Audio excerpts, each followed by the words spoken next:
What's up? Tell me if you can hear all the content. If you can hear me good. If I'm too low, let me know. Or if the game is... Whoa, golly. It's loud to me. We're getting back in it, y'all. So, 5 hours, 55 minutes into Final Fantasy VII, and we are now beyond where Final Fantasy VII Remake will go in its first game. Final Fantasy VII Remake Part 1. It's going to go here. This is as far as it's going to go. Sometimes it's hard to wrap your head around stuff. For me, it is. Wind-up skeleton. Thank you for the follow. Oh, golly. Streeter Wolf saying in the chat, I hope they call it Final Fantasy VII Remake 1 and just Final Fantasy VII Remake 2. I think they will. It's called... This is a game made by adults coming out in 2020 that's just called Final Fantasy VII Remake. So I don't know. Kyron's saying we gotta follow the Evangelion titling convention, but I don't know what that is. Probably just a colon with some stuff. Neon Genesis Ephemera, Part 7, Hand of the Heavenly Bride. I don't know. I don't know any of that. Range Touch people know that I don't know anything about Neon Genesis Evangelion, but I will learn about it. Kyron's floating maybe Final Fantasy VII, the remake, Part 2, The Shadows of Midgar, Chocobo Rising. Alright. I'm not mad about that. So, we're on the world map now. That's when you know, someone said last stream, I think, that's when you know that a Final Fantasy game has begun. Mr. Pook Pook, thank you for the follow. Ooh, I gotta turn some stuff down so I can laugh loud into the microphone. Y'all got funny names. I enjoy it. I appreciate it. But yeah, we're on the world map now. I'm spinning around. So we're like, I don't know, a quarter of the way through the game, something like that. Maybe not quite that much, but some. I can only spin in one direction because my controller is still mapped incorrectly. I've talked about this a little bit. I keep forgetting to fix it, but we'll do it next time. It's not a problem. There's these jams. There's some jams out here. Kyron has followed. Thank you, Kyron. Disco Shark. Ooh, God, I gotta turn this bad boy down. Disco Shark is asking. Oh, I got it. Okay. I remember I did this on purpose. Okay. We're being attacked by, it appears to be spiders. The worst thing? You don't want to be attacked by that. Spiders on motorcycles. But Disco Shark is asking how we've been feeling about the game. It's fine. It's good. It's a good game. There are some cool parts. I think people who had never seen the escape from Midgar that we saw at the end of last stream, I think people were very excited about that. I think everyone was like, whoa, what was that? I remember Circadian Wolf kind of going after it there. So there's been some cool surprises. I like that there are quite a few people who have been joining us for the game. I say us, joining me for the game. I guess all of us. Everyone's talking and chatting, so I guess it's an us. Oh, how do I do this? Can I do it just all the time? Isn't there a thing where I can look at my party? Maybe I can't. Maybe I have to go to Kalm. But, yeah, it seems like there are enough people who have never gone all the way through this game who are experiencing it for the first time. So things stay fresh. And people are legitimately being surprised, which is good. I'm just going to do a couple more little fighties here, hopefully. Because that's Kalm over there that we're going to. Kyron's pointing out there's a bunch of blue magic and whatnot I can get here. This is not that kind of stream, y'all. This is not optimal gameplay. You can beat every enemy in this game by just hitting the attack button. Healing enough. Think about it. But I think thank you, Kyron, for pointing out that we can trivialize part of the Kyron said. Let me just read the thing. At risk of being that guy, there are a bunch of useful enemy skills, blue magic you can get around now that kind of trivialize parts of the game. Definitely true. We're just playing it. It's okay. I appreciate it. I'm kicking wolves. That's where I'm at right now. Dead Pancake's pointing out that it could have been great to name Red 13 Lightning Returns. Yeah, it's good. That's good. That's funny. I like it. Come on, AP. Let's do one more random battle here, just for funsies. Just to see what's going on. Let me know if the sound mix is okay. Obviously I can't predict that just looking at it, but let me know if I'm too quiet or anything like that. Kyron's pointing out that in Final Fantasy VIII, you can, as soon as you get access to the world map, you can configure your party in such a way, and with the junction system, trivialize the rest of the game. But I think that's a bad way to play a game. I think it's a bad way to play any of these games. To like shoot for optimal play. Well, it's not a bad way. I don't prefer to play them that way. What about that? I get more out of it just by going through it without super optimization. Yeah. Yeah. Yeah, yeah, yeah. Hello, Tronitized. Thanks for stopping by, coming through, stopping by. All that kind of stuff. Yeah, we could theoretically sit here, much like Final Fantasy VIII, where if we just draw things, we could just wander around until we level up all of our materia with AP, and then we could do all kinds of interesting stuff with that. But we're not going to. So now we're in Kalm, the good old town of Kalm. It's a chill place. Disco Shark pointing out that Eris, when she hits things with that staff, it makes a very loud noise, and that always kind of blew my mind. I don't know for whatever reason, but when I played this game, you know, on a CRT TV that was smaller than this screen for sure. When I did it on that, you know, the resolution, you know, a lot more abstract painting kind of stuff than, like, the image that we're getting here. And when I experienced that, I always thought maybe she had, like, I don't know, maybe it was a sword or something. Because it makes a bing noise when it hits things, and that just seemed way too loud for hitting someone with a staff. Just talking around a little bit. Talking about how convenient Mako energy is.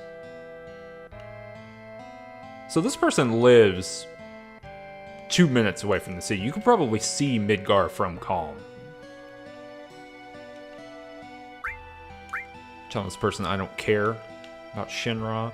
All right, let's just go into the inn and see everybody here.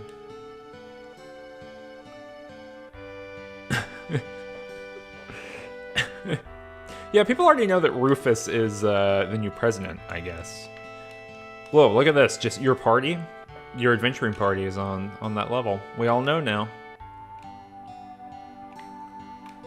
Gyron pointed out that everyone in this town is like way into the minutia of politics here. Of politics of Shinra. Here's everybody. We're late. Or I'm late. I don't know how.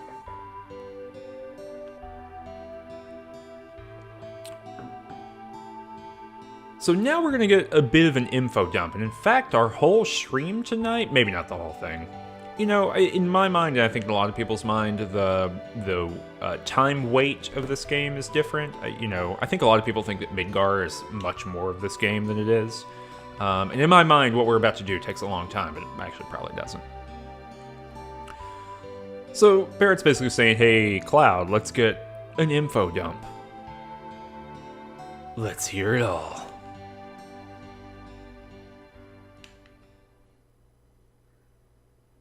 So Cloud, remember, is part of Soldier, which is like an elite unit, or is a former ex-soldier, as he says, a former member of a like elite fighting force, the kind of private military of Shinra. And he was friends with Sephiroth. Remember, we saw Sephiroth a minute ago. Well, last week.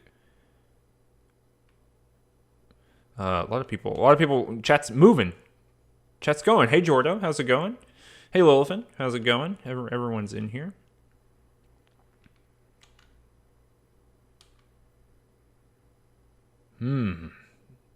Cloud saying he was war buddies with Sephiroth. And they trusted each other until one day. Until one fated day. Did we not see Sephiroth? Oh, we only saw the sword, I guess. I guess you're right. We saw a lot of carnage. That's a really good point. We saw Sephiroth's sword, and we knew it was his sword because only one person can wield that sword. Yeah, we did it that way. So, I guess previously there was a war. We've only heard a little bit about this so far, but there was a war, and soldiers' whole purpose is like to run around the world policing it and keeping people from rebelling against Shinra. 5 years ago, when Cloud was 16. Traumatized is complimenting my anime voice. Thank you. Tune into Sword Coast to Coast, so I'm sure hear that voice very soon. I only have so many. I remember this truck scene very well, not the content, but just the thing of being like, they're in a truck and they're talking and hanging out. No one wants to talk to Cloud.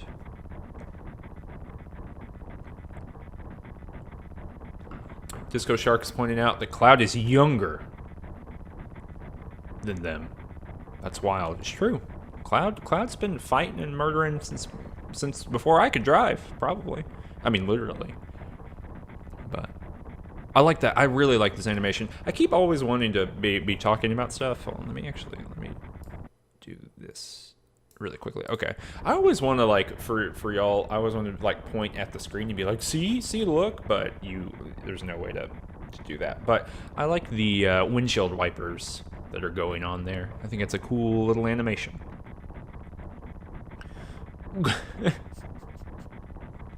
Kyron saying that they'd watch my friends play Final Fantasy VII and shout at them how the superior Baldur's Gate 2 let you actually roleplay and customize your story experience. I definitely, I think I definitely, well, I'm not quite sure.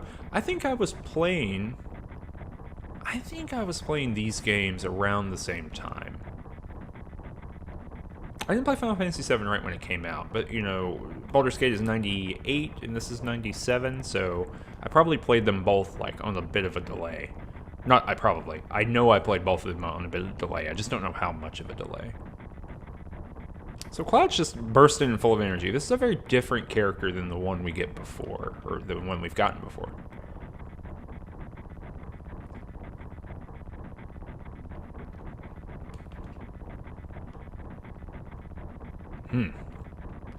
Sephiroth's chill. He's a chill guy, and he's going to tell us all about the mission. Sephiroth's mouth is like...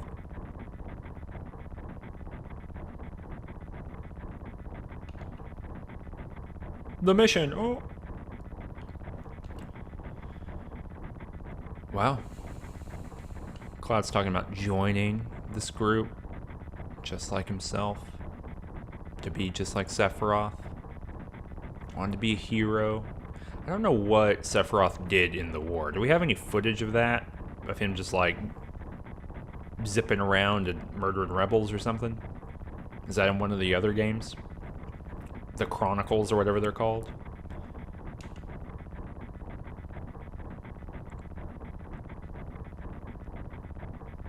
We're gonna go to an old Mako reactor. There have been reports of it malfunctioning and producing brutal creatures. First, we will dispose of those creatures, then we'll locate the problem and neutralize it.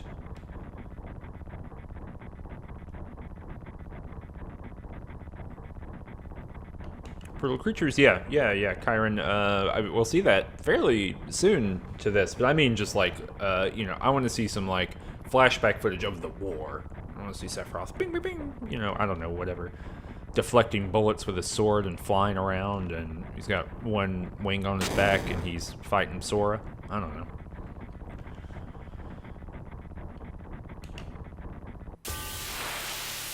I guess I never noticed Sephiroth's sword being open like that. Yeah, here we go. So now, this is kind of a great moment in gameplay business or whatever, right? Because, look, we're going to get Flamethrower here. It's going to shoot Sephiroth. Does no damage. And then Sephiroth, 2 hits. I'm not getting to control him, of course, but It's a great like gameplay moment to be like, oh yeah, there is a real difference between these two people. One is strong and good, and one has 140 hit points. Yeah, Circadian Wolf pointing out 140 HP versus 3,264. Sephiroth is so strong that even legends you have heard about him, he's stronger than those legends.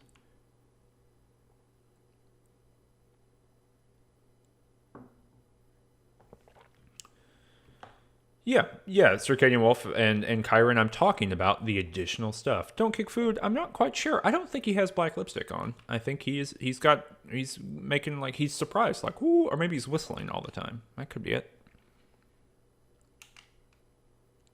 And they're going to Nibelheim. We're gonna learn a lot about Nibelheim. Nibelheim?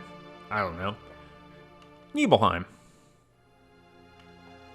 Black lipstick does seem on brand for Sephiroth, but we don't see it any other time other than this, so I think he's just, oh, whoa, oh.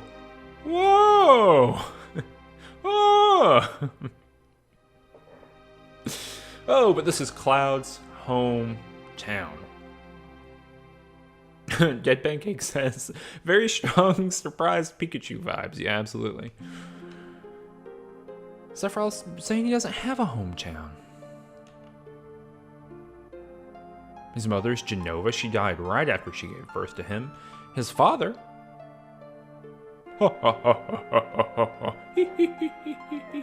Ooh. I guess it doesn't have one. Doesn't matter who it is. Ready to go. I like Sephiroth's black gloves, though. This is good. It's good stuff.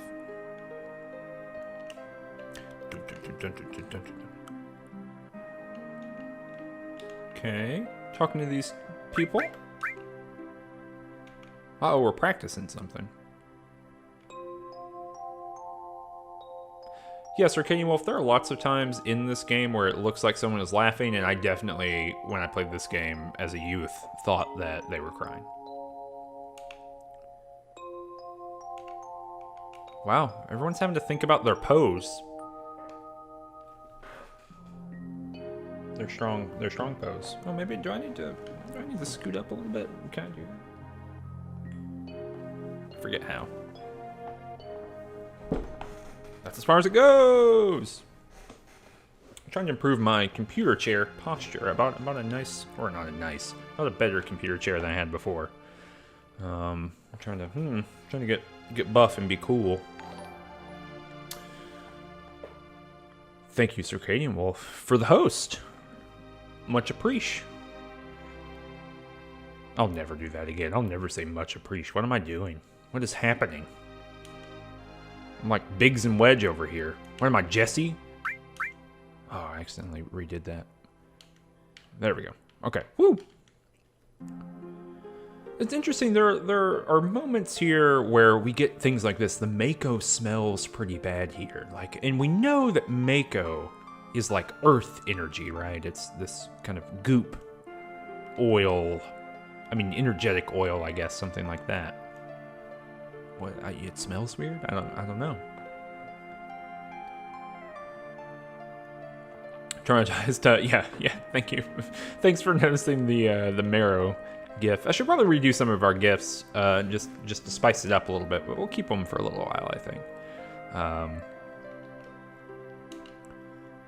So Barrett is pointing out that the name of Sephiroth's mother that we just got is that thing that we looked at in the, and I say thing because, you know, it's treated like an experiment. We barely saw it. No head inside of Shinra. Right? Looking in that tank. And it was exploded, I think, when we left, right? Barrett's very apologetic about keeping us abreast of the plot here. Yeah, Jacob von Gunchen. I did not remember that Mako smell line either until that very moment. So remember, Tifa and Cloud grew up together.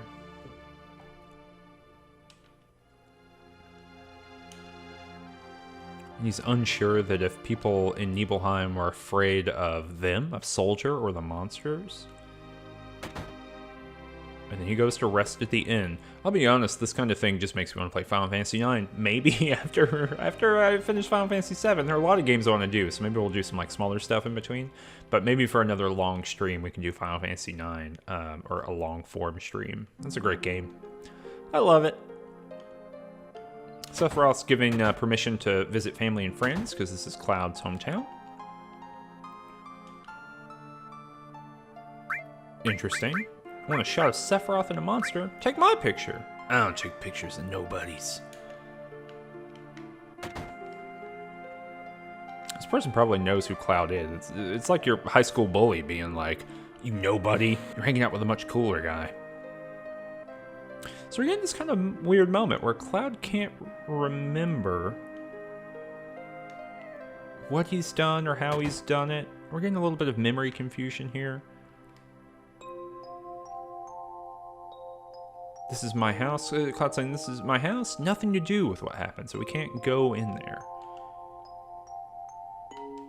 And then these people who are listening to the story, because right, we're watching a story that's being narrated verbally. They're saying, wait, hold on. So we can say, yeah, I did it. Kyron, we're a little bit of a spoiler-free stream, so keep that in mind when talking about things that go on later in the game.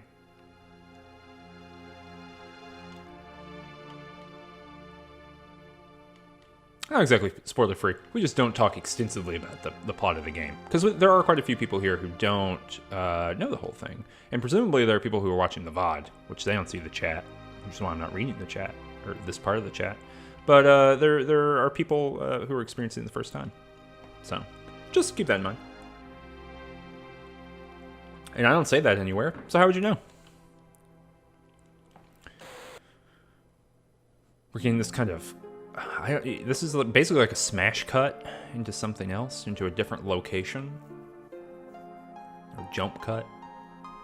I guess it's cutting out time, so it's a jump cut. Nothing more friendly. Nothing feels better about going home than your mom pacing around you in a circle.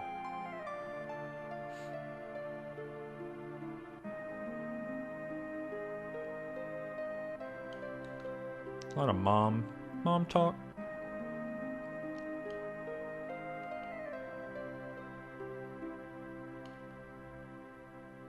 Sorry, I'm just reading the chat here.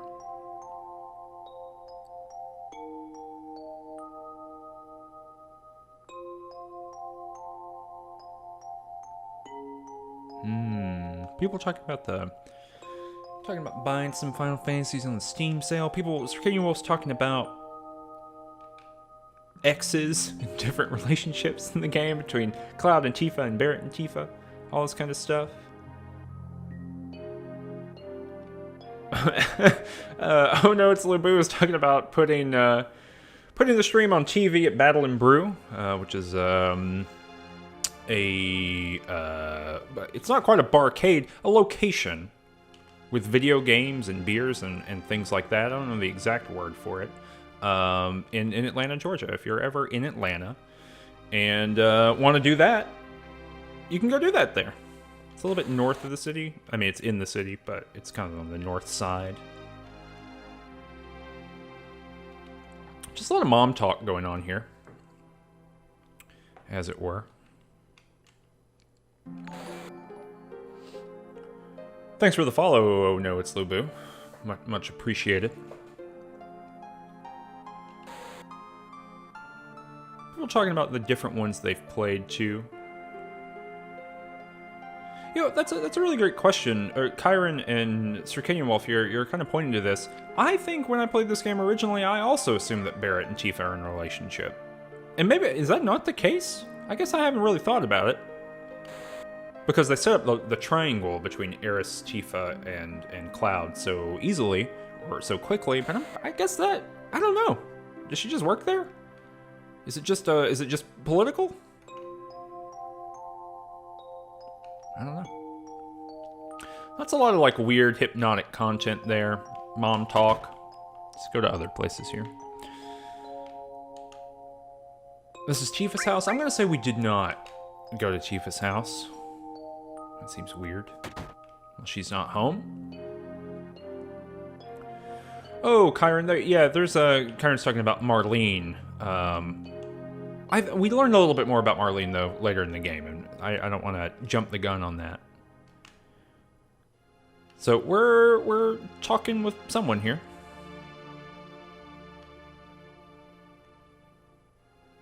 I don't know who this person is. They got children. Talking about Shinra and Soldier.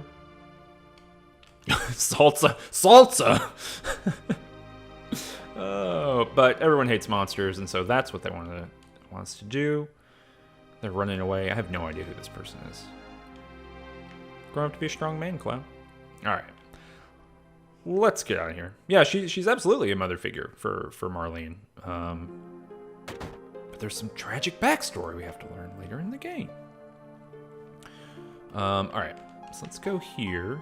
Talk to this. I like the animation. I can't mimic this. I don't know why I'm trying to, but I like the kind of like man with his arms behind his back, leaning forward. Bugenhagen, when we see him later in the game, has that kind of animation to him. It's good. All right.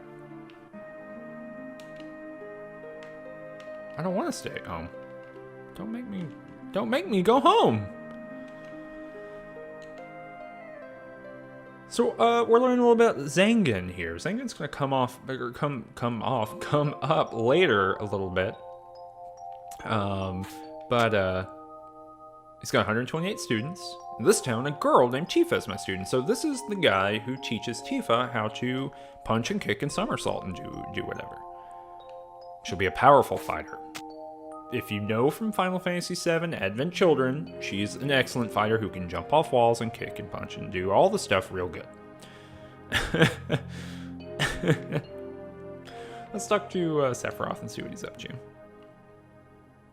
Sephiroth feels like he knows this place, and we're going to learn more about that later as we go, but I think I do have to go to my house. I say my, I don't know why I'm doing this. Alright.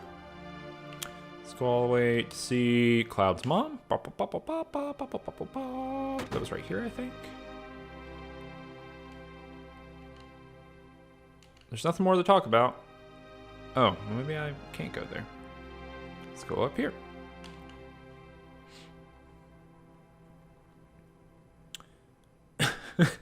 Kyron says, bring back a man in a purple cutoff turtleneck is an automatic symbol of masculinity in small towns. Whenever I wear my purple cutoff turtleneck, I'm shunned. Same. Also, same. Jeez. This dude's being rude as heck to me. Talking about the mansion, we'll come back here later, and I think we can go this way, right? Up ahead is Mount Nibel. I'll tell you about the time I went into the mountains. Except that's not what we're doing right now. Okay. I think we're supposed to be in the inn, right? Several times here where I'm getting bamboozled. Give me a room. Wouldn't you feel more comfortable staying at home? Clearly not. How is the town? A lot of monsters have been appearing. We know that. Huh. Within a few years, all the trees on the mountain withered away, so we're getting this kind of, info dump about what happened after they built the reactor. I mean, it's easy to say that was a bad idea now, but what can you do about it? Anyway, we gotta get rid of the monsters. That's how I feel about everything bad in the world. Impossible to say if it's good or bad or not, but the monsters are not my favorite part. Alright, I saw someone wander in here earlier, right? Can't go here. Can I go over here? Nope. Can I go over here? Come on, Sephiroth. There we go. We've got a guide. She's young. I hope we can rely on her. Gee, I wonder who that would be.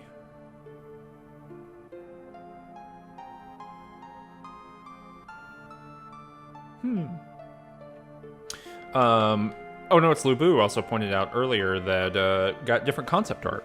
this week. Got some Amano, some of the, like, not just actual concept art, but like concept. The big stuff from Amano up there on the top left. We change that every week, and it's good. I like it. It's Eris and Cloud. Young Tifa got a cool outfit. Like a truly good outfit. Got a cowboy hat or something. It's very 2018. You know, it's that 90s style that looped back around again. Got a big sun hat. Gonna buy a succulent. Gonna go play Ultimate. I think those are all... That's all culture, I think. Mr. Sephiroth! So this person really wants to take a photograph. So we're all going to take a photo together. And this is an important moment to remember for later. Jacob Von Guten says, Young Tifa is ready to go to Coachella. I really wish, and there could be a music festival interlude in the remake. We don't know. Could be a musical festival interlude in the expanded multiverse, or whatever it's called, of Final Fantasy VII. All of it, I would really enjoy that. More than the Golden Saucer. More than the club scene at the Citadel for the DLC of Mass Effect 3. So we're going to get that done. Whoa, we're getting a cutscene here with some text on it. You know it's serious when you're throwing text on the front of a thing. Mako reactor was built on Mount Nibel. The cold mountain air of Mount Nibel was the same. God, these mountains are terrifying. I don't know what could make these geological formations. Other than the whole Earth being underwater. I mean, that's what this looks like, right? Sergei Wolf says, wow, they built a reactor in Oblivion. Yeah, kinda.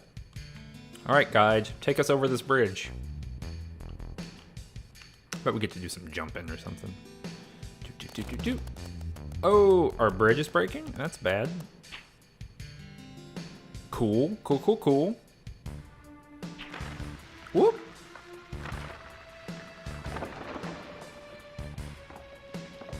Much like when Cloud fell 400 meters and splatted into the earth, everyone's fine here. Oh, Grace of the Machine pointed out, saying, I think the implication is that they've been deformed by the reactor. Oh, but they didn't say that, right? They just said that the trees had withered away, and I guess that would make the mountain look weird, but this seems like pretty rough. Like an ant farm. An alien ant farm. So Sephiroth is legit saying, look, there were 2 other soldiers with us. It may sound cruel, we got no time to search for them, we can't go back. R.I.P. in pieces. R.I.P. pepperoni and cheese. Alright, so here we go, we're gonna go through this little warren of stuff. Kyron says, it's the no politics zone, the trees degrading is purely natural. Alright, so Sephiroth is kind of auto-battling over here, holy gosh. Alright. Well, solving some battles for us. I wonder if, do we get sweet direct? No, we don't get any experience or anything like that. Sir Wolf says it draws on Earth energy, right? Mako being Earth energy, it would fit into that, I suppose, if it distorts the very terrain about it. I mean, I'm open to it. I'm not saying it's impossible. We just haven't gotten that much info yet about Mako and how it works.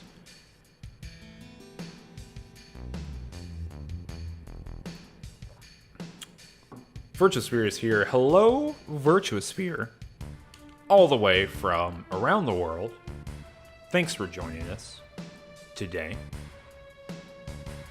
Sephiroth is explaining that this weird color has to do with the Mako energy. Oh, I wonder if the mountains are this way, not because just what the Mako reactor is doing, but because this is like a Mako-rich area, and so the world just looks different. You know, that sheer intensity of energy changes formations and things like that. Could be composite effect. All right, Sephiroth, what you doing here? Oh, that thing got an attack in on him. That thing also got an attack in on him. And that thing got an attack in on him. Oh, I really wanted to keep going there. Alright, we're gonna bolt all these things. Bolt 3. So, the first time, really cool to see Sephiroth, like, destroying that dragon. The second time, pretty cool to see him do it on, you know, a random event. But now, like, many times after that, I don't need that. Yes, Virtual Sphere, this is a flashback. Maybe some people can fill you in chat, but yeah, basically this is like Cloud explaining the final mission he went on with Sephiroth, giving us that big backstory. A Mako fountain. So I think we'll see a couple Mako fountains in this game. Tifa's gonna go over here and touch it. Traumatized pointing out there's no space between Bolt 3, so it's Bolt 3. If the Mako reactor continues to suck up the energy, this fountain will dry up too, and it was in this moment that Tifa became radicalized by Avalanche. A sympathizer. Enhance, we're gonna zoom in here. Oh, Mako, materia, oh. Cool, so now we get an explanation what materia is. It's kind of condensed, congealed Mako energy. It's rare to see it in its natural state. I guess it's processed most of the time. And we're just getting some information. Why is it when you use materia, you can also use magic? Great question, Cloud. The knowledge and wisdom of the ancients is held in the materia. Anyone with this knowledge can freely use the powers of the land and the planets. That's what all magic is, by the way. That knowledge interacts between ourselves and the planet, calling it magic, or so they say. It's like a Garth Marenghi line. It's a huge, like, factual info dump of all the things we need to know. Or so they say. Magic, a mysterious power. Douglas.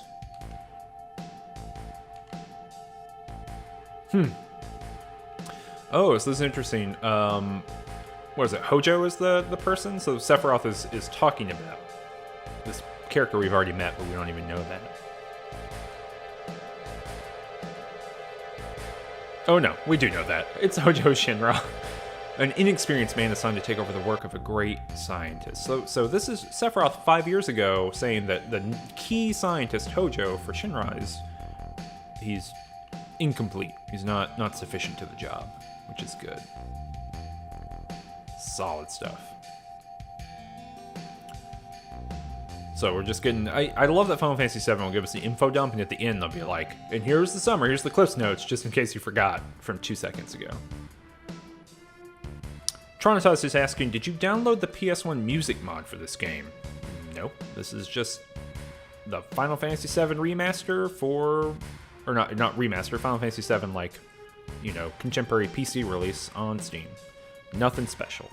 Other than we're playing with the improved graphics that just make the models a little bit more high poly. This is another scenario, if you remember a couple streams ago, when we were like outside or on the roof of the church with Eris, and it was like, what is going on with why this thing is so small and we're so big? This is another instance of why is this thing so small and we're so big?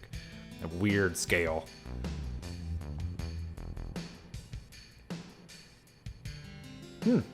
Hello, Mo Swords. Swords. Thanks for coming through. Circadian Wolf Bendigo pointing out the knowledge and memory of the ancients, or since this seems to be fossil fuel, possibly their bones. We're going to learn a lot more about that as this game goes on. I want to say, and I'm going to say this a million times over the course of playing through this game, all the things that people talk about with this game, like the big events, they are not even close to the most interesting stuff in it, and the weirdest stuff in it. So yeah.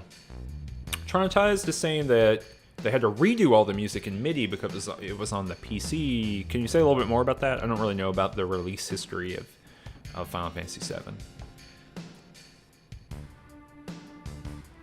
So Tifa was our guide, but she can't come in because industrial secrets. I'll say the one thing I don't care for about this chair is that it just you can probably hear it. There's like a little bit of play in the armrests. I don't care for that. Maybe I can just kind of lower them. Oh yeah, there we go. They squeak. Well, Tifa's mad. Oh, she's got one earring in, too. That's cool. It's a good outfit. All right, here we are in the Mako reactor, our favorite thing to look at and talk about. I think we... Okay, and we go here. And Sephiroth's already in front of us. Like, he's over there doing some scripted walking, running around there. Sir Game Wolf says, just make her sign an NDA. Lilith pointed out.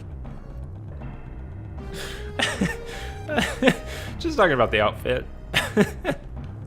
I think it plays better in the chat than it does in the VOD. So look at all these pods, y'all. What's up with the pods?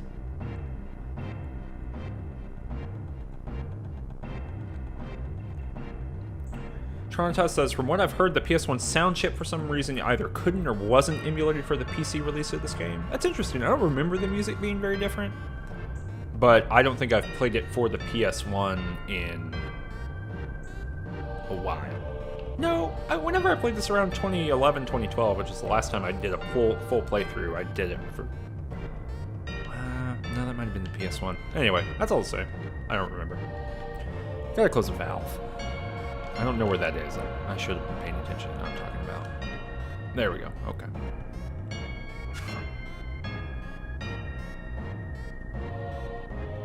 Oh, Sir Wolf says in the high-res character renders of the remake, Cloud, Barret, and Tifa all have earrings. Important to know. Sephiroth's getting a look here. He's hopping up and looking in these little portholes. He's monologuing. He's talking about Hojo, but that Hojo will never be as good as Professor Gast, and we can assume that that's the Professor Gast where he was talking about greater scientist than Hojo. Hojo's inheriting his work, all that stuff. This is a system that condenses and freezes the Mako energy, that is, when it's working correctly. Now, what does Mako energy become when it's further condensed? Oh yeah! It becomes materia. Okay, so we're getting like this physics of Final Fantasy VII all laid out for us here, right normally, but Hojo put something else in there. So if you shoot Mako energy into some sort of condensing device, it should make materia, is what Sephiroth is saying. But if you put something else in there, you get something else. So what do we get? I would like to look through the window, thank you. And Cloud's gonna look. A tree creature! The spikiest hair of all!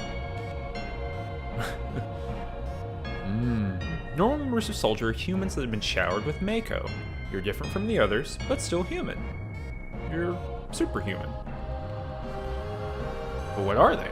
They've been exposed to a far higher degree of Mako. So these are like humans who are just being bombarded constantly. Not showered, but like in a vat of Mako. I don't know why I hyper-pronounced vat there. So these are monsters, or they're calling them monsters. Mutated living organisms produced by Mako energy. The elephant in the chat says, a treacher. Kyron says, imagine having an existential crisis and having a first-year student beside you. That is kind of what's happening here. Circadian Wolf pointing out, these are super mutants, basically. So I always thought, when playing this game initially, that Sephiroth is crying here. Is he crying? Is he laughing?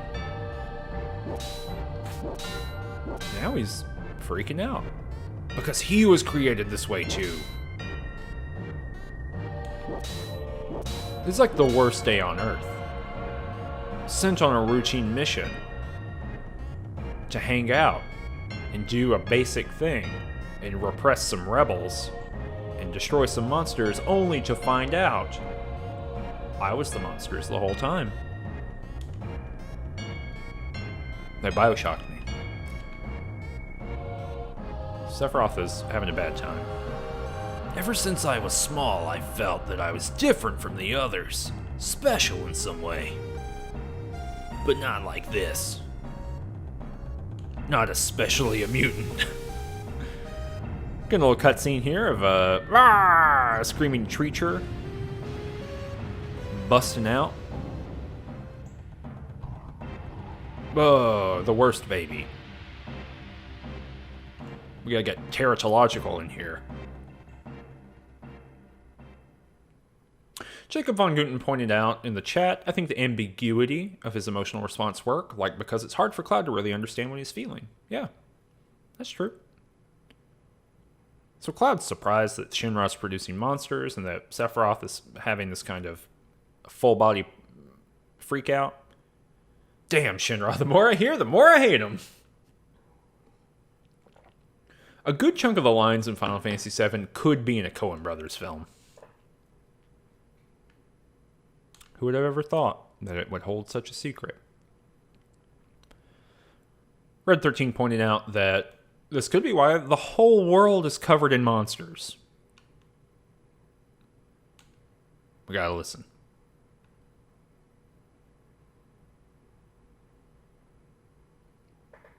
True, Kyron, I don't think that there's a way to spoiler Twitch chat. We're gonna save the game real quick. I like in the middle of this conversation, they're like, hey, you might need to take a break, so let's let you save here. We've been going for 47 minutes. We're gonna keep going, like every Thursday stream. We're gonna go for 3 hours. So we go from 7 to 10. So we got about 2 more hours of this going on here. It's great. If this is the first time that you're joining us, a great thing that would help me right now would be for you to go and tweet about the stream and say, hey, I'm watching this. You could watch it too. That helps me grow the stream and get more people in. If you want to get caught up with Final Fantasy VII, you can go to youtube.com/rangetouch and you can watch the VODs. There's 2 VODs there already of the 2 previous streams. Get yourself all caught up and keep watching here too. Good combo here. So I think we don't get this little journey back, but Tifa says, hey, we're going back. Going all the way back to Nibelheim, and we're gonna cut to Cloud finding everybody in the biggest building in Nibelheim at the Shinra Mansion. Long ago, people from Shinra used to live in that mansion. These people live in a town with 25 people in it and 9 buildings, and there are legends about things that happened in their lifetime. It's a very unique kind of thing. At the same time, I say that because, haha, it's funny. But also, there's something interesting going on with abstraction here, right? These are just the important buildings in the town. Are these all the buildings in the town? Who knows? Probably not. Although, based on scale, that door for the Shinra Mansion is 18 feet tall. Sir Kenny Wolf says, how long has Shinra been around that they have legends of people who lived in the old Shinra Mansion? That's a good point. This is the first time we're going to the mansion. This will not be the last time we go in this mansion. Cool enough. But, I'm just going to run around a little bit here. I don't think there's random battles, but, Sephiroth is in here somewhere, and we know that. So let's look at that door animation. If you're not running at 144 hertz, you're going to miss that even opening. Look at that. That's a real Liz England door problem kind of experience. Oh, look, you can clip through the door. Wait. Come on. Okay. Well, just running around. I really like this kind of top-down. It's like the tactical map. Is there anything back here that we can pick up? I believe that Sephiroth is in a basement somewhere. That's to my memory, so we gotta find that. That was there. We can go here. Yeah. Come on. Come on, Sephiroth. Are you not here somewhere? Kyron, you keep spoiling stuff. It's going on in the future. Grace in the Machine says, it's wild how detailed this render of the Shinra Mansion is and how little of it you actually have to visit. That is true. Okay, here we go. I had to go up 1 floor. Oh, look at this. I like this sunroom, greenhouse room kind of thing. This is why I'm trying to get my I have a glassed-in porch in my home, and this is what I want it to look like. I'm gonna tell you, I'll do a YouTube video probably one day where I'll show off my moss that I'm growing. I'm the coolest person on earth. I got moss. I got Final Fantasy VII. What else could you want? I think we can open this at some point, I believe. But just rolling around here. Can we go the other way? Pretty sure we're going to a basement. I'm like 80% sure we're going to a basement. All right, here's a Shinra troop. I know I saw him going into this room, so we gotta find like a hidden compartment. Yeah, this is incredibly detailed. There we go. All right. We have not met that person. Virtuosphere, correct. All right, now we're going down in it.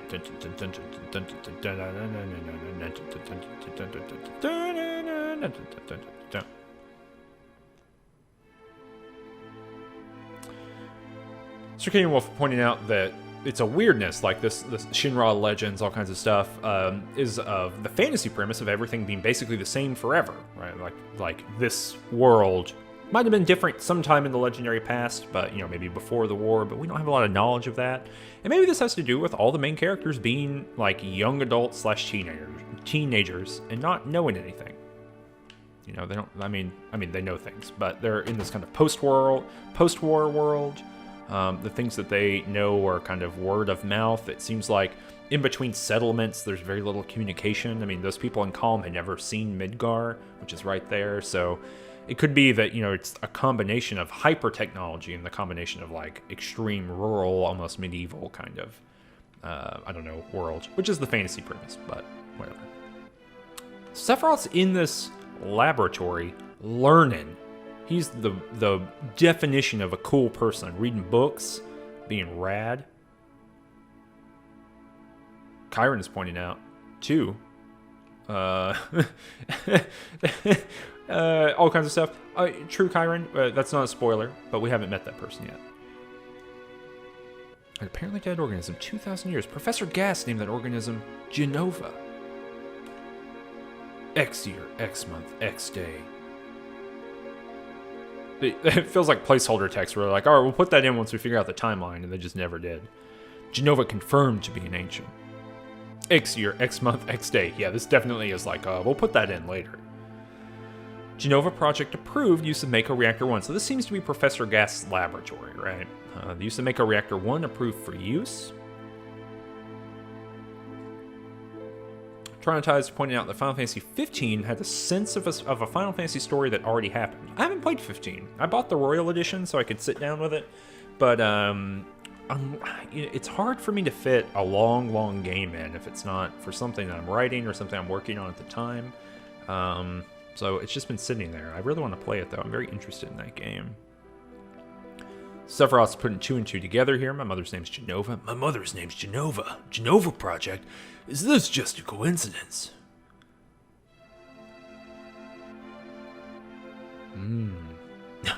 Wind-Up Skeleton says, this is a laboratory, part lab, part library. I buy it. Sephiroth is sad that Professor Gast basically didn't tell him anything.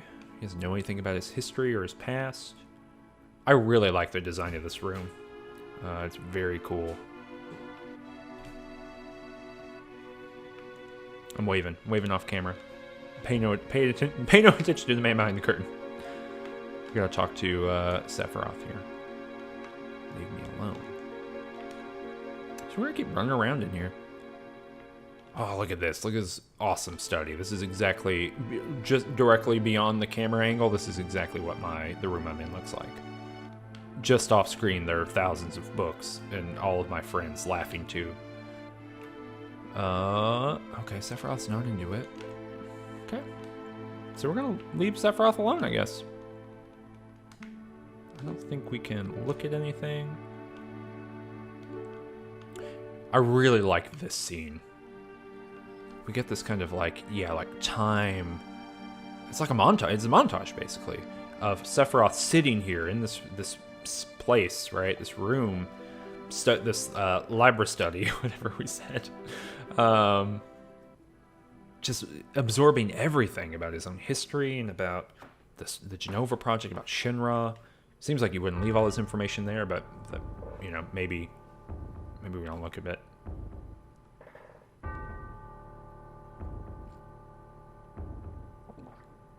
Listen to that musical change. If you can hear it. Hold on, let me just be quiet for a second. Let me pump this up for you.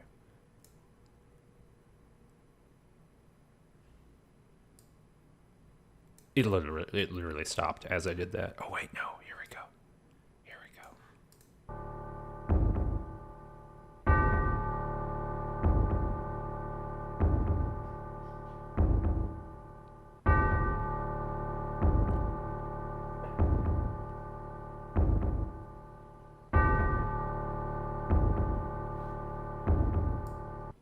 It's good. It's good. It's good music. That's good rock and roll music, as they might say. All right, let's see what Sephiroth's up to. Well, little Jeffy Roth. Running down the thing. Earlier I was here in this room in my office. Not in this video game, but physically, my body. And there was a mosquito in here, and it was freaking me out. Check in on our buddy. He's just laughing. He's laughing up a storm down here, just like he does, laughing and crying. What are you up to, bud? What are you learning about? Circadian Wolf is asking, what were Sephiroth and Cloud actually supposed to be doing here? So they came to Nibelheim just to defeat the monsters around the Mako reactor. Straight up. And now they're just like way off the map, doing whatever they want to do. Jonathan says, imagine if rock and roll was bell chimes and big drums. Okay.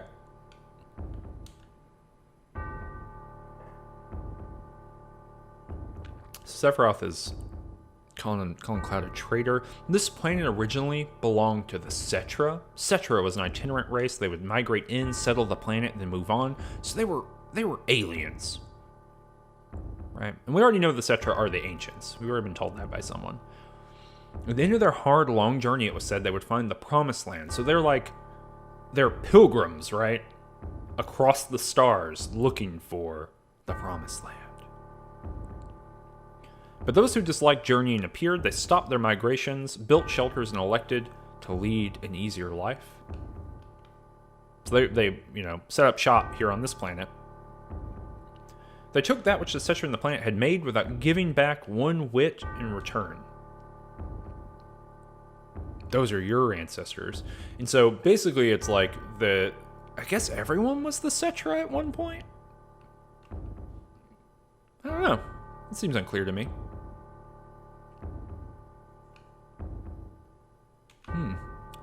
Disasters struck the planet. They survived because they hid. This is where it's actually at this point that the plot of the Assassin's Creed games and Final Fantasy VII diverge.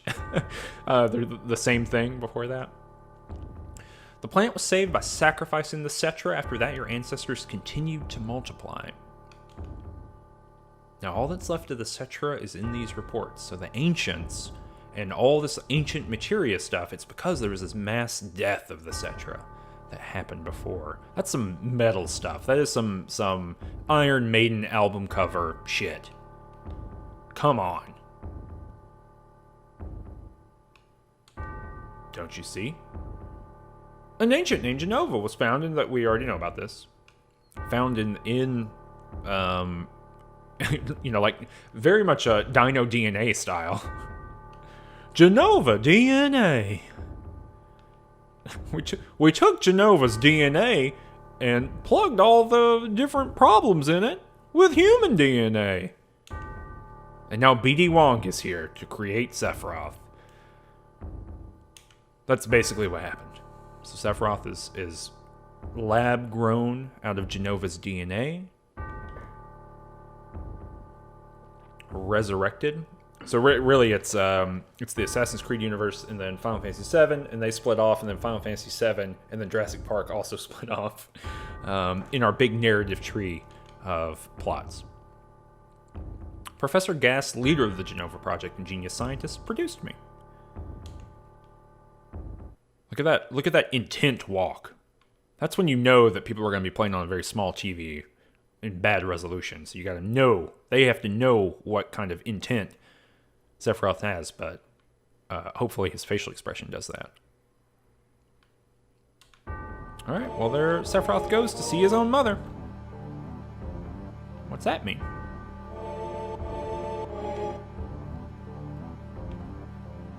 Oh, actually, can we go this way? No, not yet. There's something in there. Oh, you can just barely see it, too. We'll find out all about that in like 10 hours. I really like, this is a weird thing to point out, but I like that this camera angle shows us this, this door here, and this camera angle cuts to it and the door's still there. I really like that there's some overlap. It's very, feels like Myst. Myst would do that quite a bit, to give you some sense of continuous and contiguous space. Really think that's cool. Circadian Wolf is pointing out this is also Battlestar Galactica, apparently. I don't know anything about that. I tried to watch Battlestar Galactica one time and I made it like 3 episodes in and found it terminally boring. I'm sorry. Now Lost, that's a show. Oh no! Oh no! Sephiroth, why? So there's Zangan. Remember Zangan before? He's asking for some help.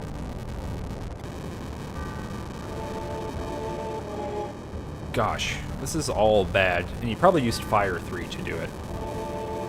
So, I think Cloud's got to run into his own home here. Is that where we're going? Yeah.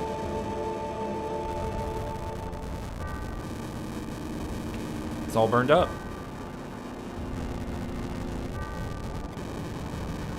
Terrible.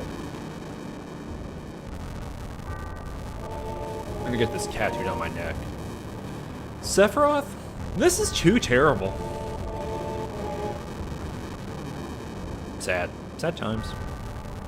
Oh, he's slaying people. I guess we do get a little bit of a scene of this. Him just slaying civilians. Oh, look at those Mako glowing eyes, y'all. Look at this. When I played this the first time, I definitely was like, this is the coolest thing you could put in a game. Like, what else could you put in a video game that is cooler than that? Mako glowing eyes. This mutant dude with a giant sword. And this is the kind of the thing. I don't know how you replicate this in the Final Fantasy VII Remake. In the sense of, like, this was the coolest thing to me when I was, like, a teen. I don't, beyond nostalgia, I don't know. I don't know if it's as cool now. This is like ready-made for very impressionable people to find very cool things in, but I don't know about people who aren't very impressionable. But you know what? I just said it was very cool, so maybe it's still working. I don't know. Tifa's here. She has a giant sword and a sun hat. Sephiroth appears to have murdered her papa. Gosh. Sephiroth. Soldier, Mako reactor, Shinra. I hate them all. This is the most fire Beastie Boys track. Jordo, you can make that, right? Joe Kickfood says, there are still teens today. That's true. I honestly don't know if I think that the Final Fantasy VII Remake, like, intended audience is teens today, though. I think it's people my age and even older. For them to experience a remake of their nostalgia. I think that's like the intended audience. Maybe I'm wrong. I mean, there are still teens. Teens probably are going to think it's cool as heck. I'll probably think it's cool as heck. And this is not even of the Final Fantasies on PlayStation. This is not my number 1. It's my number 3. Dang. Slow-mo, in-engine, Sephiroth slaying Tifa with a sword. Evil. Evil. Grace in the Machine says, this definitely worked for, it definitely worked for me when I was playing it recently. I'm very impressionable. I mean, it still works. It's still a good thing. Still a good beat. Dang. Saving Tifa here. In slow-mo again. Gonna take her out of, this is like optimal workplace safety. I forget, maybe it was Lilithan talking about OSHA regulations, but getting defeated party members out of the stairwell. Huge part of OSHA regulations. We're following Sephiroth.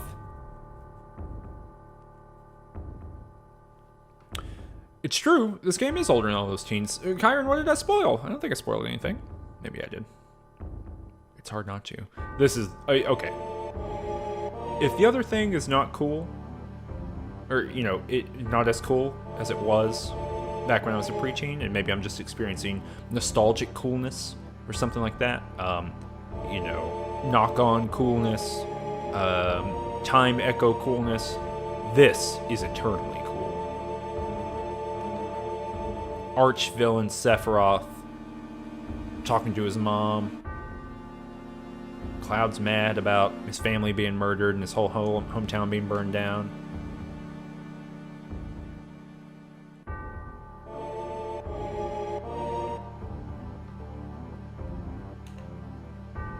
With her superior power, knowledge, and magic, Mother was destined to become the ruler of this planet.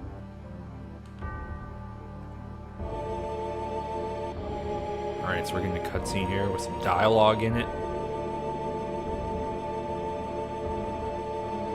His mouth is closed. Look at this. It's the coolest thing, look. Hey-ya!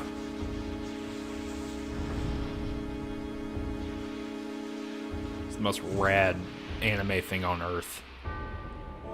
There's this kind of like face mask of an entity here, right? And once you zoom in, enhance, this is the real ancient.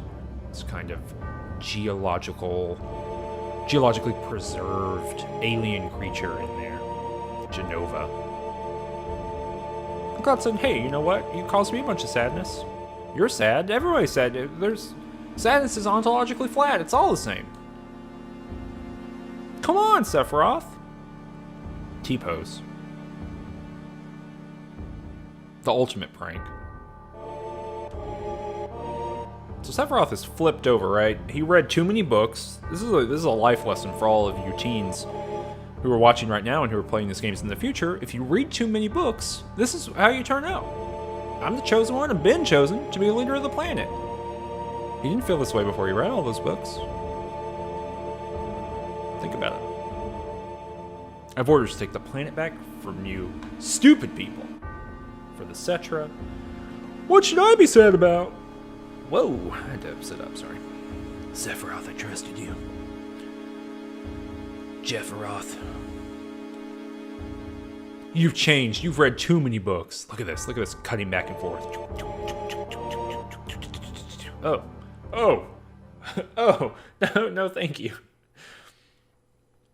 And that's in the Cloud story. God, that hurt my eyeballs. After that, Cloud doesn't remember anything.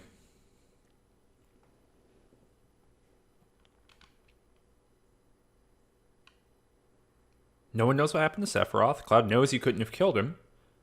Tifa says official records say he's dead. But Shinra owns the newspapers. So Cloud wants to know the truth. I challenge what he says. I challenged Sephiroth and lived. Why didn't he kill me? It's a great question. Chief is also alive. Didn't die there either. Hey, Scoobing. Nice to see you here. What about Genova? It was in the Shinra building, right? Shinra shipped it from Nibelheim to Midgar, so that means that Sephiroth on that day did not steal Genova. Did someone carry it out later? It was missing from the Shinra building, right? So remember, it kind of looked like it had been exploded outward, and it wasn't there. There was all that blood everywhere. Barrett says, I'm going, gone. You know what? I don't know what Tim Rogers' translation is of that line, but I'm very curious about it. There he goes. I'm going to fight Sephiroth. Let's wait a second. Hang on.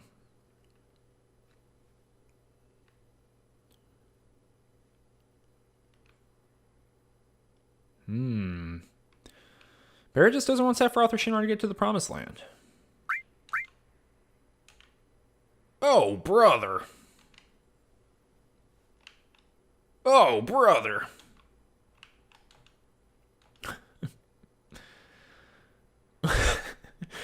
Oh, no, this is going to be my neck tattoo. How bad was I after Sephiroth stabbed me? Thought you were a goner. That's so sad. So the ultimate emotional moment when your childhood friend gets stabbed by Sephiroth. The triple S class soldier. Whew. All right, Barrett's waiting. Here we go. What a fascinating story. All right, so we're going to take 1 second here. It sounds like I'm about to sell you something. I'm not. I'm just going to take 1 second because I'm the only person, running the stream here. I'm doing all the stuff. I'm going to take 1 second just to tweet about the stream and say what we're up to, that kind of thing. You can take this as a moment to get up and get a drink of water if you want. If you just want to hang out, if you want to just think some thoughts, you can do that. Playing some Final Fantasy VII. You get to hear my process here. On stream right now. Just heard a truly powerful story about Sephiroth and the planet. Some other stuff. I'm going to be playing for 2 more hours tonight. Come experience this classic game. Exclamation point. I'm gonna hit that tweet button. I'm gonna make sure it worked. It did. Wow. Here we go. We're back. Whoop. All right. So everyone's hanging out here. Got a PHS. Ah, here we go. I knew that this was happening. So access the menu and select PHS. It can only be used on the world map or at a save point. This allows us to switch party members in and out. Sometimes we have to do a lot of that, sadly. So there are several things we can do here. Oh, we already talked to this guy, but there's a shop here that allows us to buy some stuff, or several shops. We're gonna try to do that. This is the item store. What do we got here? Tronti's talking about seeing the box because it was a big box. The big box for the PC version of Final Fantasy VII, I thought it looked really cool. I did too. I thought Final Fantasy VIII looked really cool. I saw the PC versions before I saw the PlayStation versions. I think I saw the PC versions before I owned a PlayStation. This is the materia store. Ah, yes, we can start buying the good stuff. So we definitely need Earth here. And heal is different from, wait, hold on, heal is different from restore, so I think we actually do need to buy this. But yeah, those big boxes were awesome, and I remember just trying so hard to download the demos for those on, a 56K modem and not being able to do that. Materia store is attached to the weapon store, so we can finally get some new weapons for party members, and they're pretty good. I'm going to go ahead and buy Cloud's weapon, and then we will try to get other ones as we go along. I'm not going to be switching materia around. Where do I do this? Here we go. Okay, new stuff? Nope. We can start equipping these things. Let's go Spirit 10 for... Wait. Here we go. Okay.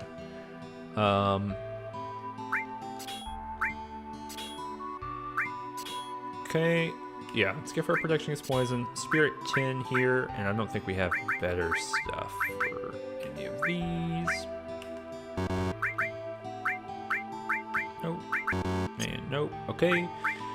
We're gonna equip some materia for everybody. Earth, heal. That's all we got so far. So we're gonna end up doing quite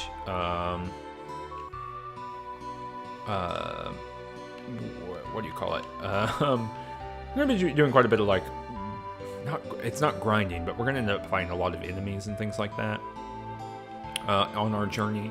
So I'm not super worried about money and stuff like that. But we will come back to Kalm and buy some more weapons. So you'll notice that we just have this thing of we need to go fight Shinra and hop to it Buster. So let's just kind of wander around a little bit and figure this out. Figure out what we have to do. Little Zilla says, "Oh wow, got your hands on an early build of the new game." Indeed. This is the true remaster. We're just gonna punch our way around here. We're good. It's a good soundtrack.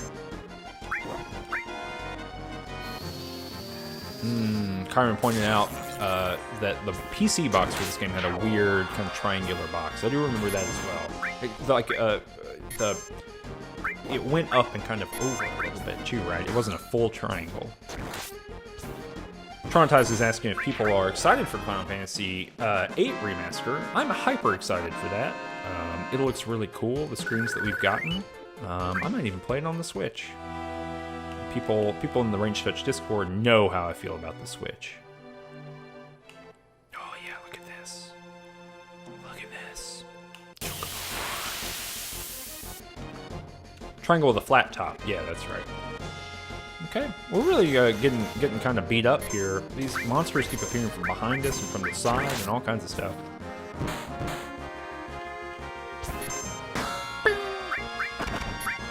Yeah, Circadian Wolf. Final Fantasy VIII is the one with the gunblade.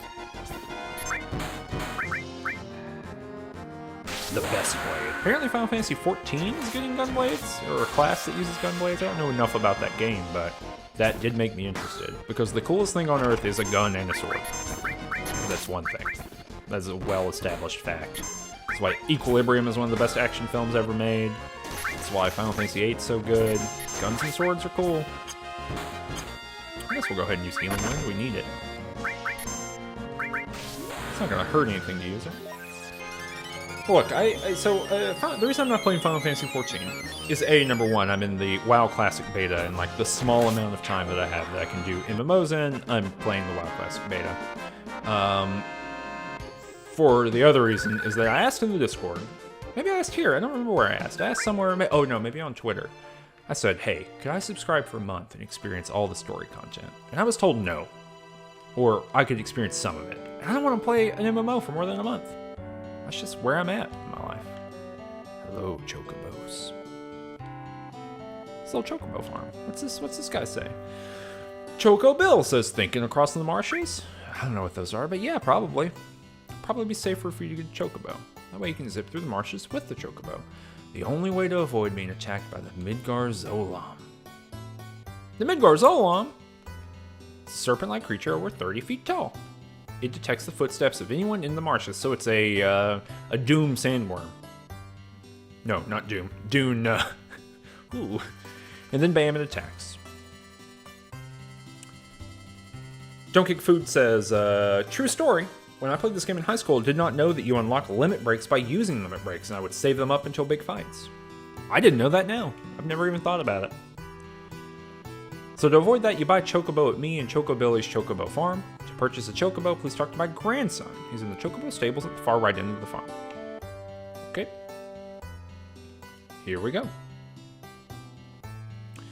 Ainda is pointing out in the chat that you can actually, the Zolam that we're talking about, the worm, you can actually fight and kill the worm. Saying, I don't remember if it's hard to do or not. It's pretty hard. I think you got to level up quite a bit, and you got to get some magic and things like that. This Chocobilly asking if I want a Chocobo, but we're out of luck if I want a Chocobo. We're all out of Chocobos, taking care of the ones out there for someone else. If I really want a Chocobo, I should go out and catch one. Want to know how to catch a Chocobo? I do.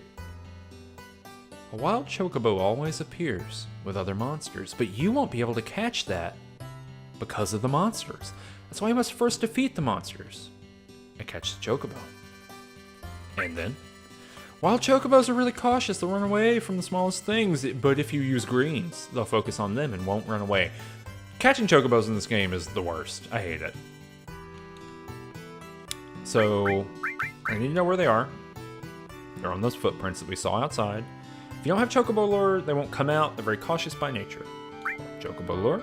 It's a type of materia which attracts Chocobos. If you equip it, they'll come to you. Without it, they won't appear. So I need to get Chocobo materia.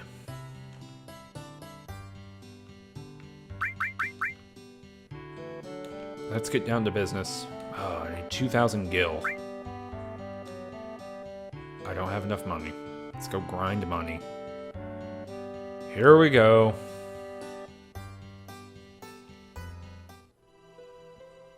So we're gonna run around out here. I should never have bought that delicious blade. Actually, you know, well, So here's the marsh. Let's at least take this as an opportunity to check out the marsh. This is the marsh and this is the Zolom, so it's got just kind of pinging around here, but if you get on the thing, it zooms right towards you. We're not gonna do that. We're gonna fight these little tufts of delicious grass.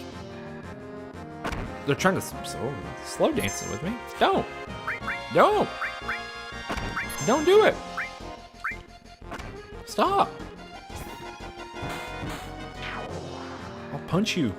I'll punch you to death for dancing with me. I like that when Eris uses magic, her thing floats in the air, her staff floats in the air in front of her. So we're still using Cloud, or we're using Eris and Tifa because Eris is the lowest level and Tifa is equal with everyone else. Once we get everyone kind of closer to equal, we'll start using the rest of the party to even them out. Circadian Wolf, I'm not fighting turnips. It's a great question. I'm fighting small, tiny grasses. Delicious, delicious tiny grasses who love to dance, love to hang out and be bros. I don't think they're actually slowing Eris either, so... Oh, critical hit.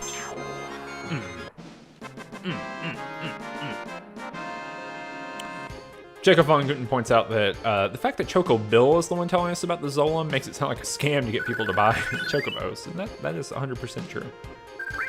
Alright, so let's see, got some Lazen Nuts, I don't know what they are, but let's go to the PHS here.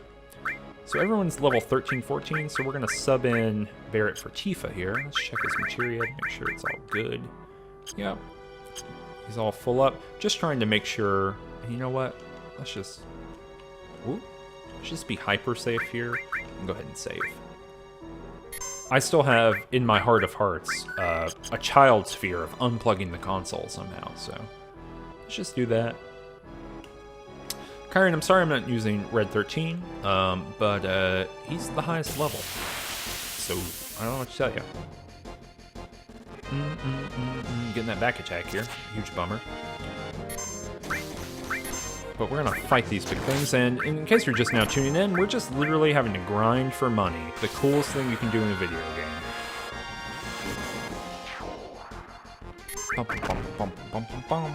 Oh, so that was, we were talking last stream about cover, the cover materia that puts one character in front of another, and that was Barrett jumping in front of the melee attack there to prevent Eris from getting hit, which is cool. There we go. So we need 2,000 gil. I don't know what we're at, but I can check in just a second. We just got 130 for that, so we're at 1,600. So we need 400 more. It's going to be probably 2 more battles.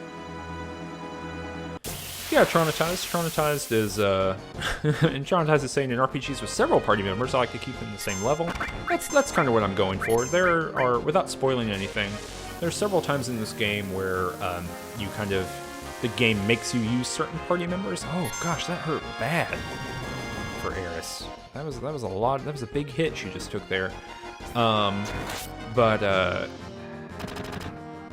yeah, I'm just trying to get everything.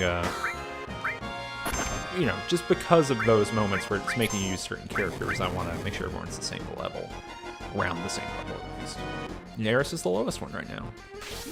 And Kyrie pointing out that maybe Eris is not the character to focus on right now, but yeah, while I've got her, I'm going to use her. But really, we're just grinding for money. Everyone except for her is level 14, and so I just need some money. And these tiny little ground gopher things are annihilating us. Oh! What magic do we have here? I wonder how ice does on these things. Look at that. That's the most powerful crap on Earth. Cure me. Cure thyself. Yes, Circadian Wolf, there are, many people know exactly one spoiler about the game. There we go. Curing everybody up. Sewer. sewer chute. Ooh, golly. Okay. And use some of these limit breaks here. Pew, pew, pew. I don't have the E-Skill materia equipped to anyone because I haven't had the opportunity to get it yet. I don't know.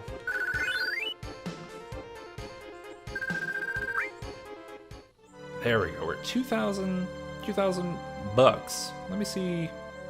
Do I have E-Skill? I have Steel. I think I had the opportunity to buy it at one point and I just didn't do it. So, sorry. Yeah, I don't have it equipped to any of these people. Gosh, only 39,000 AP to level 2 on Sense here. That's great. Alright, let's get back in here. And we'll roll all the way over here. Ainda pointed out, in the second game of the remake, this portion is going to have amusing slice-of-life cutscenes where Cloud tries and fails to hustle children with trading cards, and Aerith competes with a local old lady to corner the fruit car market. Yeah, there's going to be like a million... This chocobo thing's going to take 2.5 hours. Alright, so let's talk to Billy over here. Choco Billy. Yeah, I know I need greens. Nerd. I don't have enough money for it. Alright, well let's at least equip our materias. We'll get rid of steel. Let's increase our luck skill here. And go all the way back. I forgot I would need to buy greens. Scream Wolf saying, Part 2 of the remake will just be the flashback. We expanded 6 hours into a full Final Fantasy game, and that was just a warm-up for expanding 30 minutes into a full-length Final Fantasy game. It could be true. I mean, I've tweeted multiple times that we're going to be playing Final Fantasy VII for the next 10 years, and I don't think that's a joke. I think that's true. I think it's going to take 5 years just for the next 2 games to come out, and I bet there will be 5. I mean, it will not surprise me if Final Fantasy VII Remake becomes Final Fantasy 16. That's a called shot, right here in the stream. Whoop. Uh-oh, now Cloud is sad. And I would be sad too if I had to fight elephants. In general. I get it. I get being sad about that.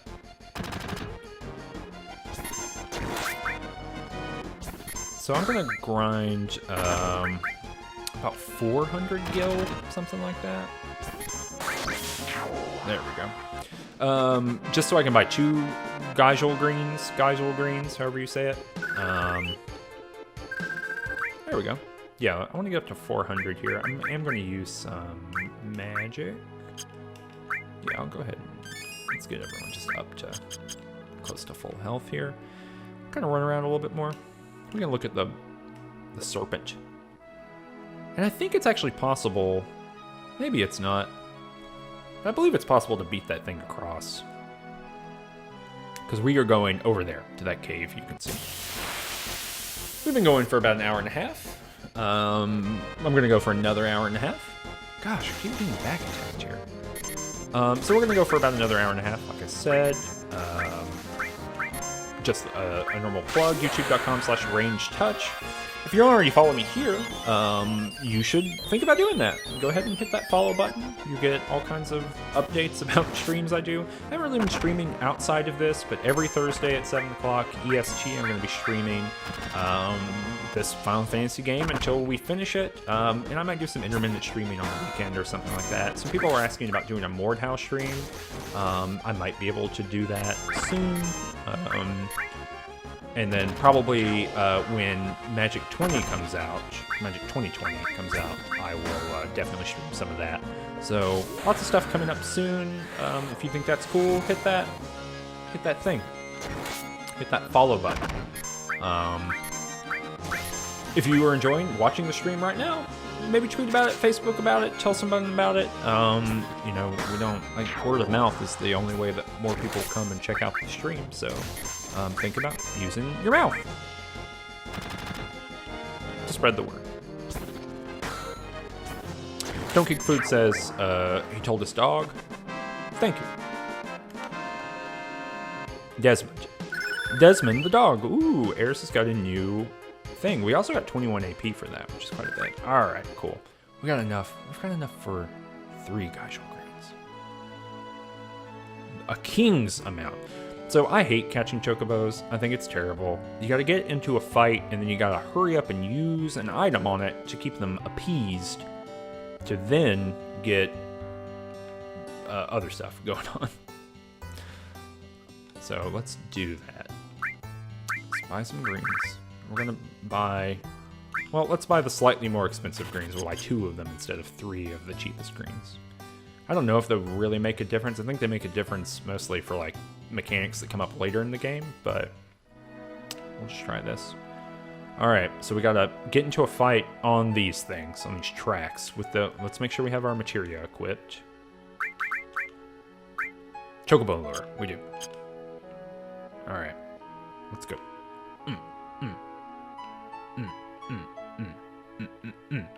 Don't Kick Food says his dog is not named Desmond, but I think that's wrong. Morally.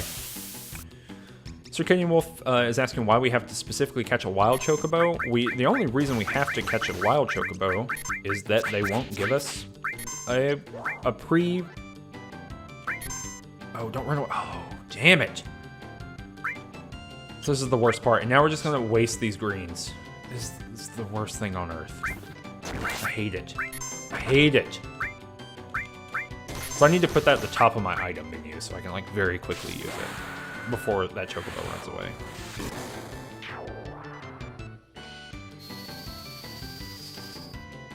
They won't sell us our product because they're waiting on someone else to use it. Indeed, it doesn't make a lot of sense.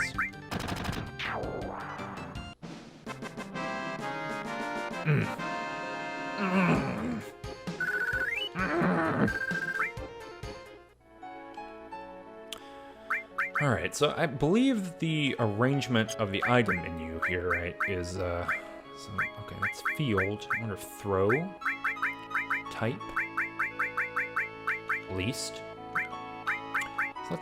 So alright, let's arrange by, well, battle? No. Let's do field, and then customize, and then get my greens right at the top. There you go. When you want a chocobo, ... When you give a mouse a cookie, he's gonna want Geishel greens. Oof. Ainda pointing out that there are like negative emotions as status effects. Yeah, it's an interesting way of thinking about it. Okay. No. How do I? No. Give him the greens. Quick.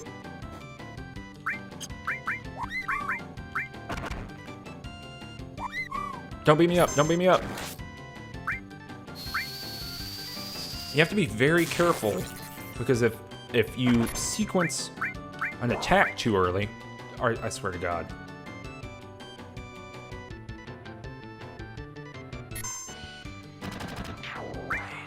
I hate every part of you. I hate it. This is truly the worst. Yeah, catching chocobos is bad. Kyron pointed out, they are encouraging you to develop relationships with wildlife that is not mediated through the traditional marketplace. Truly, this is like purely the gift economy over here. Oh, alright, let's go back in here. Buy some more greens, I'm out.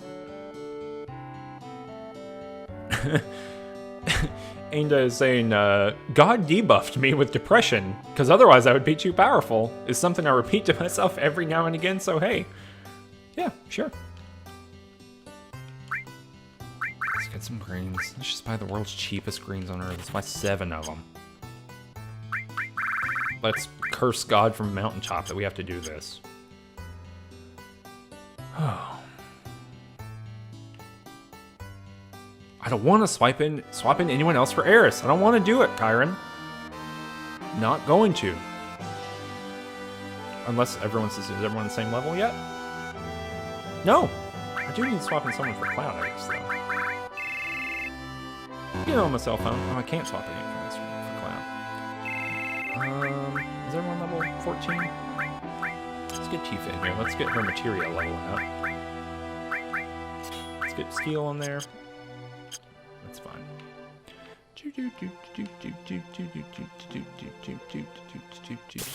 Alright.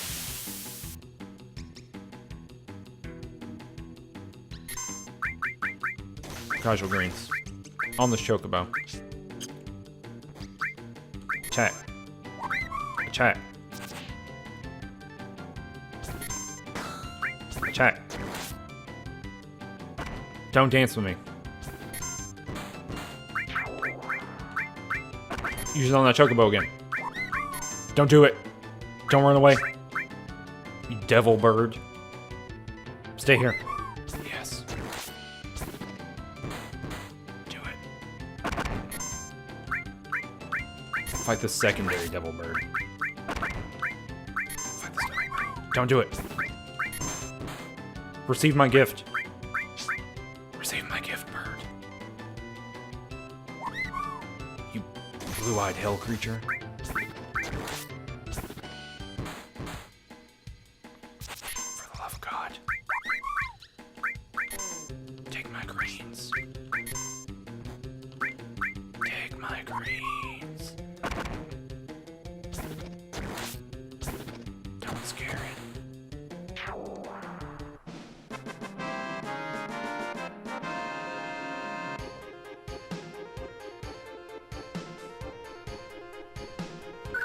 We've done it. Boom. They will escape. I have absolutely 1,000,000% done that and then immediately gotten off the chocobo on accident. Alright, so we need to go over here. Let's wait till this thing kind of moves around. Whew. Thanks for the congratulations, everyone. I worked hard. It took a whole team. We got there. Where did that serpent go? Okay. Let's whip this camera around. I don't remember if I can run over this serpent or not, but I'm going to try not to. Leave me alone. Leave me alone. Leave me alone.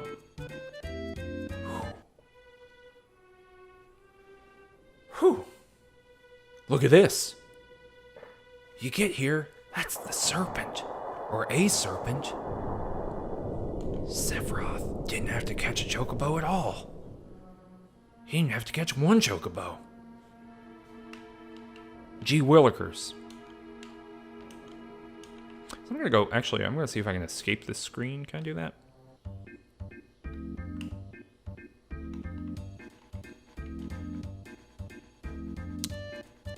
I guess not. I was gonna, here we go, there's my chocobo, it's gone. RIP in pieces. I couldn't use my menu. Maybe you can use your menu, but we're not going back, so. I'm just making sure we can save here. There we go. Oh, you know what? I totally forgot about that, Kyron. We'll cross that bridge when we get there. In the marching menu, too. Alrighty. So let's look at Seal Evil. I'll get a Chivo for it. Ooh, they're silenced and hurt and stuff. Yeah! They're stopped, it looks like. Yeah, Angel pointed out that serpent being killed is less impactful if you since we didn't fight it. But it's still scary, and I didn't want to fight it because it's hard. I also don't think that my buttons to run away are mapped correctly, so I can't run away from a battle. Leveling up. Alright, wait, did I just mess this up? I did. Come on. Angel's pointing out this whole portion, or that whole portion, has to get from the second game remake, right? It's like it's never even thematically connected to anything. No, it's going to be in there, and there's going to be like all kinds of story about the like history of that serpent and all kinds of stuff. So we're running up here. Got an item. Got a box of some sort. We're going to grab it. Ooh, a 2-stage attack. I don't even know what that means.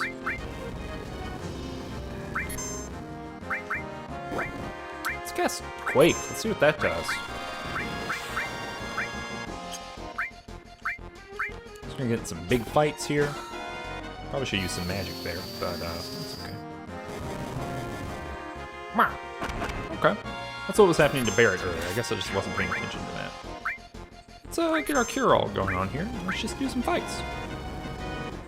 Dang, that flamethrower does a lot of damage. If you remember, that's what did 0 damage to Sephiroth earlier. He can get hit by that. Doesn't do anything. Oh, I'm sorry, Anda. You weren't talking about the serpent. You were talking about the mini game later, or that segment. I don't know. That'd be interesting.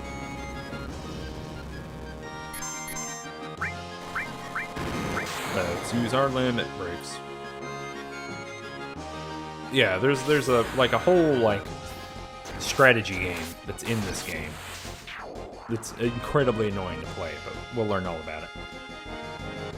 Yeah, it's a game with a lot of other weird stuff jammed in here, and I wonder how much of that is going to make the jump, as it were. Punch that worm.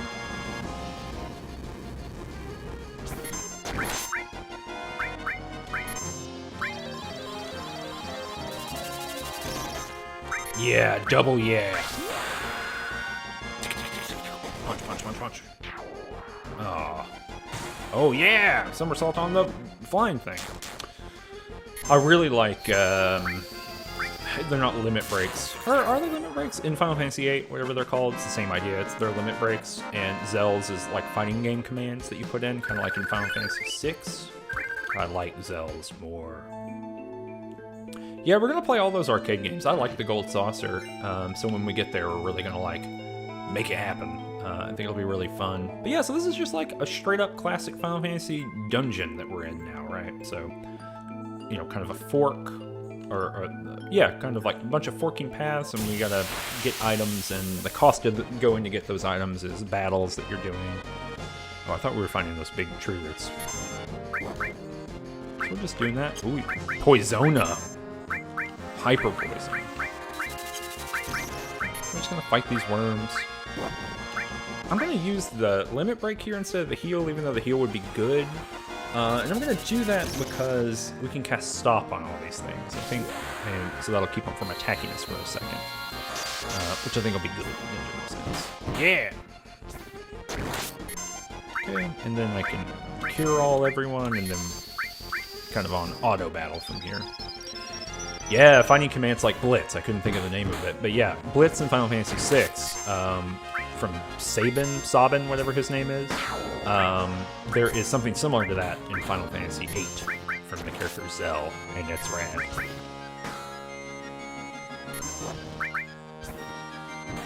Punch, punch. Just doing a fight here. They can't cast spells. They're silenced, but I don't know if these worms were casting many spells to begin with. I think we'll get a lot of experience points for this. Don't Cook Food is asking if I would consider this a garden of forking paths? No. How about that? I wouldn't. Bom, bom, bom, bom, bom, punch, punch. Kick, kick, kick, kick, punch, punch, punch, punch, punch, punch, punch, punch, punch. We did it. We done damn did it again, y'all. Got some money. If only I had this much money back when I was buying weapons. Mind source, what is that? Is it an item? Raises spirit, just raw spirit increase. So maybe we'll use that later. It's not an exit. Is this an exit? Nope. This is an exit. Probably. Traumatized asks if I would consider this an Olive Garden of forking paths. Again, no.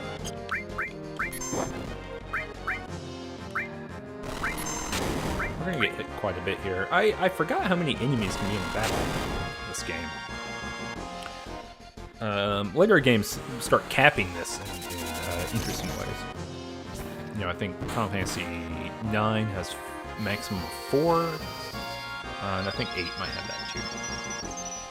Alright, we're all healed up, ready to punch and kick and do a battle.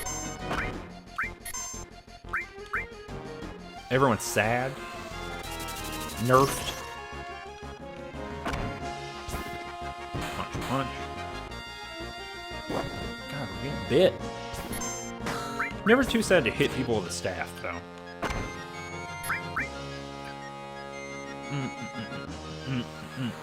This music's really pumping, y'all. Jeez. Swamp Shoot. That is the best name for an ability. I will say that Final Fantasy VII probably has some of the best names for just straight up attacks. Swamp Shoot. Sewer. Very good. Okay. Another game I would like to play and stream at some point is Ogre Battle for the PlayStation. Which someone very did a very nice thing. A woman named Emily did a very nice thing years ago now, like 2 or 3 years ago, maybe even 4 years ago, and just sent it to me. I was talking about on Twitter like how expensive it is and how much that's a bummer. It's like $40 or something used, or was at the time, and I was like, dang, I want to play that game, and she sent it to me. I've never had time to like make a let's play of it or to really play it on stream or anything like that, and so I want to do that at some point. Maybe I'll do that like a Sunday afternoon or something. I'm kind of in my spare time working on, after a long pause of not working on any games or developing any games. I'm kind of working on something that's using, I don't know, something similar to the open world portions or the world map portions of Ogre Battle, and I'm gonna go back to it, see if it's the way I remember it. Kind of right now, I'm adapting what I think I remember it being, which is kind of better. Kind of similar to the open map or the world map of Final Fantasy Tactics as well. Gosh, that battle took forever. I had to just start talking about something completely unrelated to get through it, but gotta level up here. We got a lot of gil, and we're exiting the screen. What the heck? It's rude. Being rude. If you remember these people, it's the Turks. You should recognize them by their theme song. That's rude. I don't think we've met the person up in the far right yet.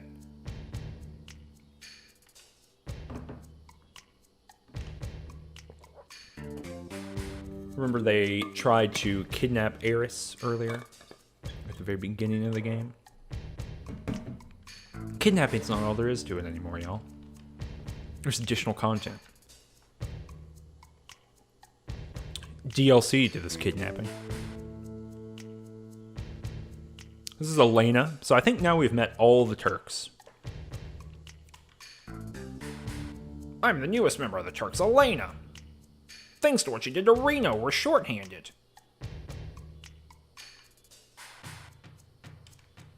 So I think the Turks are just Reno, Rude, and Elena, right? Is that the full squad?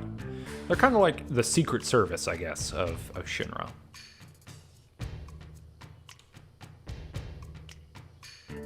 Oh, and Sang. Sorry, I forgot. I think that's it, right? She's revealing the orders. Go file your report, Elena. Rude and I will go after Sephiroth, who's heading to Junon Harbor. Now we know. She's just spilling the beans, y'all. I don't know how these two little goofy clowns are gonna prevent Sephiroth from doing anything.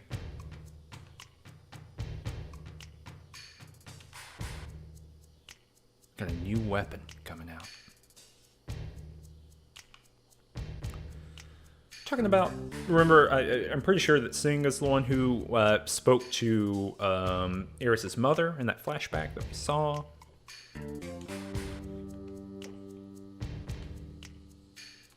And now everyone's leaving.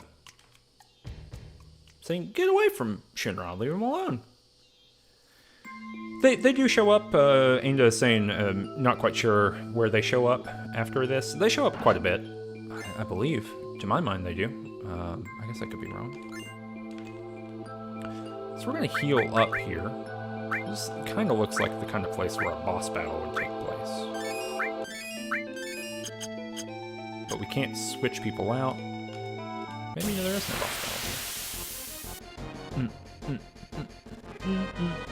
Do I need to backtrack? Do people remember? A lot of sense of where we need to... Oh, I might need to climb up there where he just went. That would make sense too. After we do this little fight.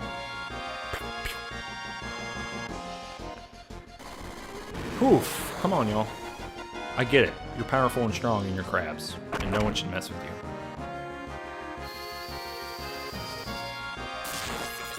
There we go. And now we punch. And now we kick. And now we're strong.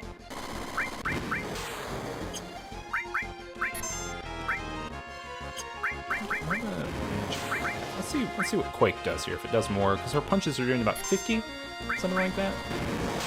God, that animation takes forever.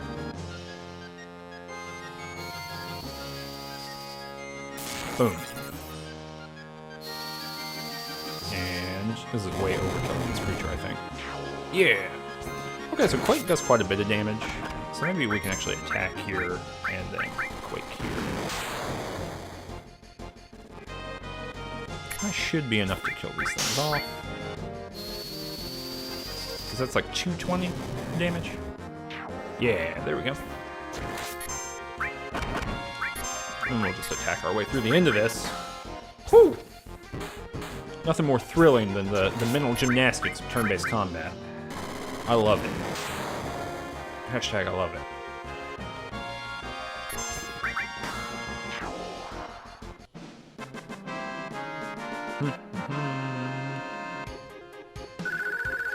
Alrighty. So now we can run back out here. Yeah, I think we just do what he did, right? Yeah. Deep in my elder brain, I remembered that. Okay, so let's save our game. Whoops. And you'll remember that, well, first let's do this. 14, 15, so let's get Barrett in here. Let's check his materia sitch. Okay, so you'll remember that they said Junon Harbor, and so in a pretty cool thing, so we can just look here, right? There are, on the map, there are 2 like little red points. That means those are like places we can do. So there's one right here in front of us, and then I can only, because of my controller mapping, I can only go one way. And then there's like that one in that direction, which is Junon Harbor. So let's go here first. What is this?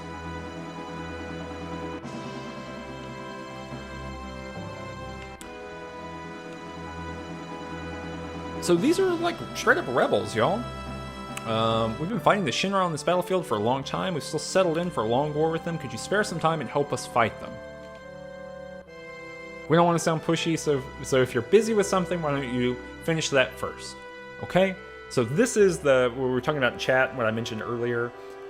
This is the like I mean, it's not really turn-based, the real-time strategy game that you can play here. I'm gonna wait to do this. I'll do it maybe next time, or maybe later when we're in the more kind of in disc 3 of the game, because I think you can still do it then. But yeah. Be alert, it's in the shadows of a small hill. So just tell me where Junon is. I can just look on my map here, and it's the little lit up thing. So let's go over to Junon, rather than playing a real-time strategy game for right now.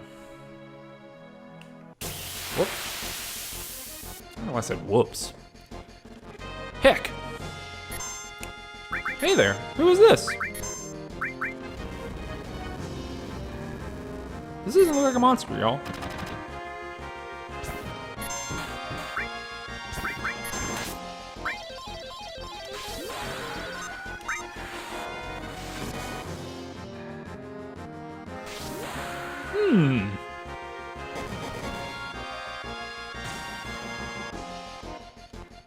Looks like a suspiciously low poly human.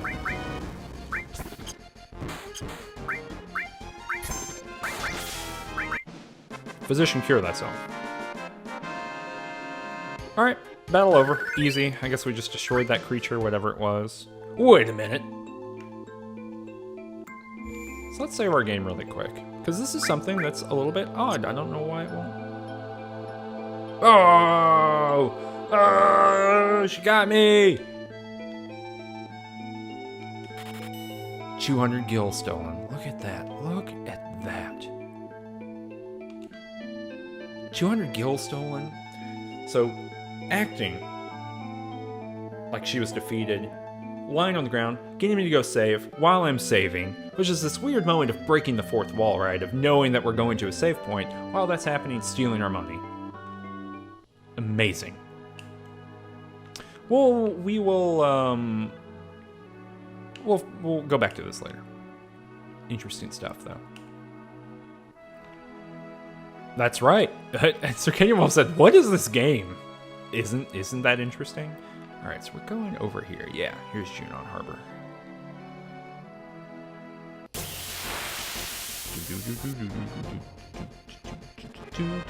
And just to confirm really quick, chat, I can go back and finish that later, right? I don't need to do that right now. I don't think you do, but I want to make sure too.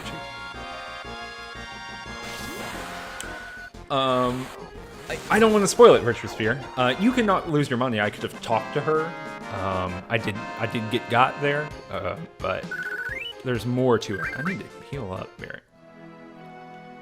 Yeah, I know you can never do it. I just wanted to make sure that I didn't gate myself out of it here. So I don't think I am. I think we're good. We'll do that later. Well, how much time do we have left? You know what? I've got an hour left in the stream. I'm gonna go back on everything I just said. We're gonna go back and do that for real. Whew. All right, let's go back over here. Yeah, you have to be, if my memory serves, and it's been a decade since I've thought about this, but I think you have to be in a forest. It's always a forest battle. But not this one against these. These look like druids to me. God, they smack the crap out of them. Gosh, I don't care for that with a grand slam. Oh, Grand Spark. Okay, that makes a little bit more sense. I mean, not really, but it's more acceptable. How about that? That's right, double yeah, y'all. 6 cents for getting yeah. Whew. Punch, punch, punch. And kick. 5 enemies here, huh? Punch, punch, punch. Kick, kick, kick. Circadian Wolf said, "Command and Conquer time." It is not Command and Conquer time. We're not doing that part. We are doing the. We are going back to the weird little fight we had, not the RTS segment.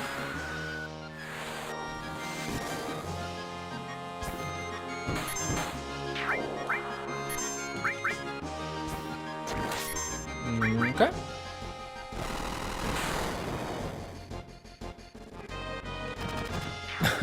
Angel says, anytime a character in a JRPG can kill one enemy and jump to hit another one is the best shit in the world. True. Actually true.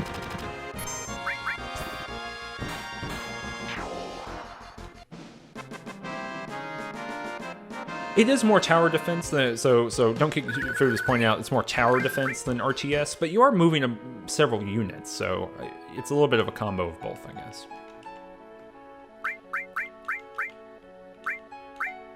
And it, weirdly enough, is tower defense that predates, as far as I know, other tower defense games. I mean, no, that can't be true, right? There's got to be something before that time. Mr. Game Wolf is asking, is it a MOBA? Could be. While this fight's going on, or while this is happening, I'm going to check and make sure that we can re-trigger the thing that was happening a minute ago. Or that happened a minute ago. Here.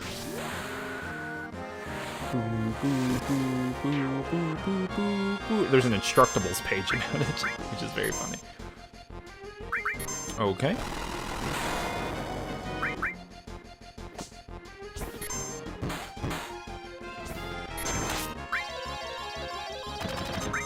Oh, I'm having to look it up a little bit here because it requires some finagling of the conversation that happens, and I'm glad that I'm looking up now. Okay. I've done it. Jacob Von Guten is pointing out that the rewards you get for doing the RTS thing actually change depending on when you do it. Do they get better or worse? Oh, dang. Let's finish this fight.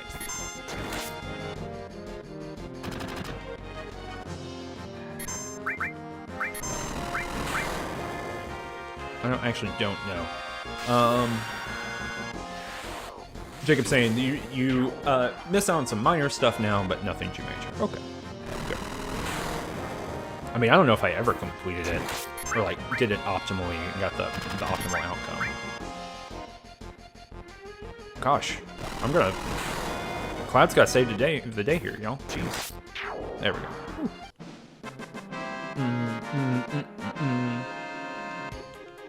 I might have to use the other two forests. I know that. Let me. Dang, running low on Phoenix Downs here. Yeah, I know you have to be in the forest. I just didn't remember the rules. All right, let's go over here then. To this one. Is this the right one? Junon is over here. So yeah. Let's try this one. Oh gosh.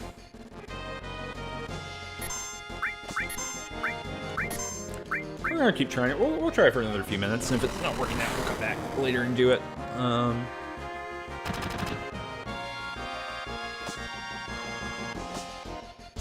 guess I'm gonna use some magic or something here, right?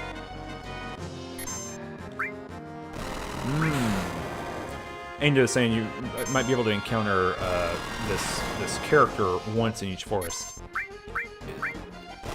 Don't kill Barrett. Don't do it. These things hit hard as heck. So let's make sure that we're hitting this one at least. Let's be optimal about our gameplay here.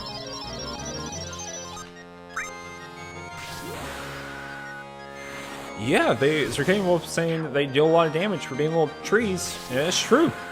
They do. They really hit hard. Yeah, everyone gets punched and kicked. And braved upon. I think we'll be good, though. They do fill up a third of my limit bar every time they hit, though. I think it's stopped.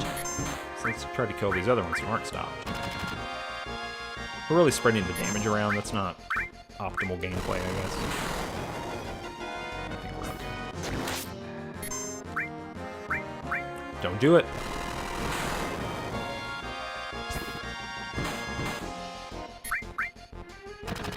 Okay, that thing is unstopped. I think all of these are one hit away from being dead. Don't do it. Okay, acceptable. There we go. And this last hit should do it. Yeah, cool.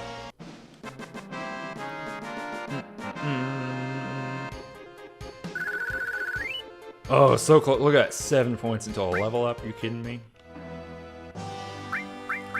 Let's use some more magic. Alright, so let's try this itty bitty first. I'll try for 2 more battles, and if we don't get it, then we don't get it. We'll go do something else. No, in Final Fantasy VII, party members, and people can correct me if I'm wrong, but I believe that party members who are not in the party do not gain experience. There we go. Here, we got her now. So Tifa can go ahead and use Quake, I think.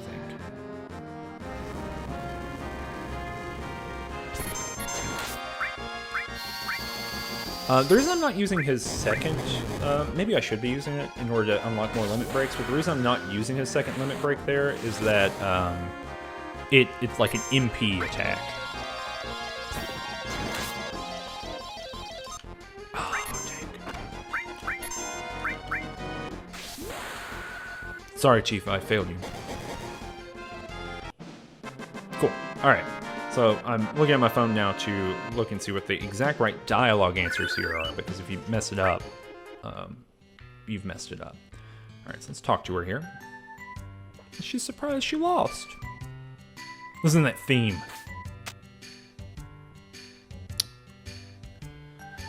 So you gotta kind of be mean to her here. So I'm gonna say I'm not interested. She's pretending to fight me. Talk to her again. I have to say I'm scared.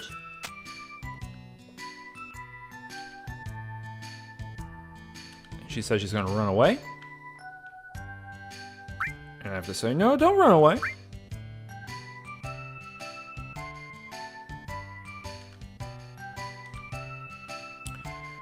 Hendrickstrog is here, jumping the gun a little bit by yelling Yuffie, but Hendrickstrog, where do you know Yuffie from?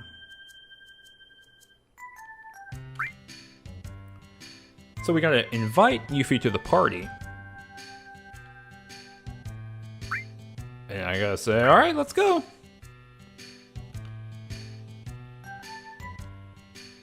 Ainda is pointing out, Ainda jumped on the answer. Yuffie is from Kingdom Hearts. Alright, and now we have Yuffie. Yuffie is, as far as I know, a completely optional character. You do not ever have to add her to your party. You don't ever have to do any of this, and she has a whole side quest that you can do, can do, that you never have to interact with. It is kind of shocking. In the same way that I guess Final Fantasy V and VI have some of those. It's not Godo. Go, whatever the character is that is like in the worm in Final Fantasy VI. I'm mixing up all those things. But yeah, so like, you know, in the famous words of the Watch Dogs 2 designer, it exists. Yuffie's here, she's level 17. She's very good. She's like a legit good character. We're not gonna add her to the party yet. But yeah, cool stuff. All right, let's go to Juno. We're right at the 2-hour mark, or right after the 2-hour mark. We're gonna go for another hour or so. So we'll get quite a bit into Juno. We might even complete the kind of Juno segment of this game before we get going. Fortress here pointing out that that Cloud is afflicted by sadness.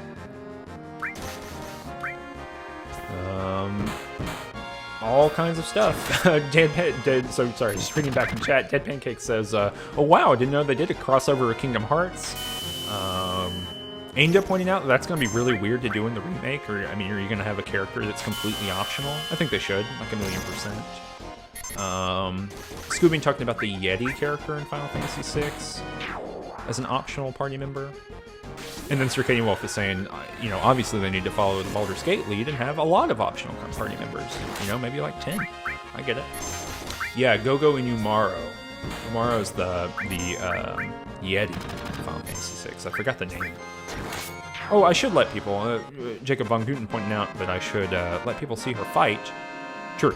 Let's do that. Let's get her in the party for a second, I guess. She is, you know, I'm always cautious. She's just so much higher level than other people. I don't want to deprive my party members of delicious experience. I had way too many experiences with these games, like this style of game, as a child, where I was forced to use certain party members and they were like 5 levels lower than everyone else because I didn't like using them. All right, let's get one random battle here. Look at that skybox, by the way. It's really good. Bring back these skyboxes.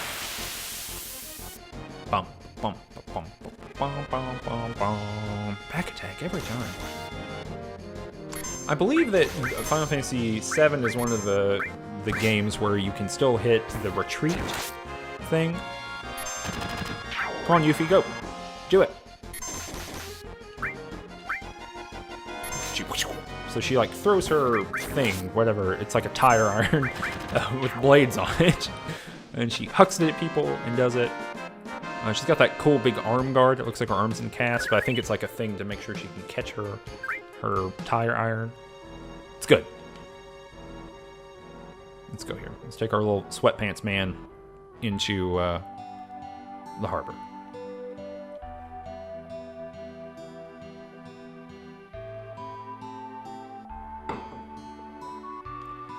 Ainda says in the chat, I'll be very interested to see how they implement the Yuffie encounter either way in like 6 years. Yeah, sure. Facts. Actual facts. Alright, so we're like in this harbor. There's like all kinds of stuff to do here. But we're gonna have to play like a truly terrible minigame soon. Alright, we're in the weapon shop. Thankfully we can kind of do our weapon stuff, I think. Maybe not. Our weapon shop has a mithril armlet and we're already good, so we can't buy our good weapons yet. Huge bummer. Alright, we'll do it later. We're good now. We're powerful levels right now. So we just need to talk to some people. Similar scenario to Midgar here, right? So there's like this harbor town, and then Shinra have built a taller town in the same place. Polluted water. Gross. We got this little kid yelling at Mr. Dolphin.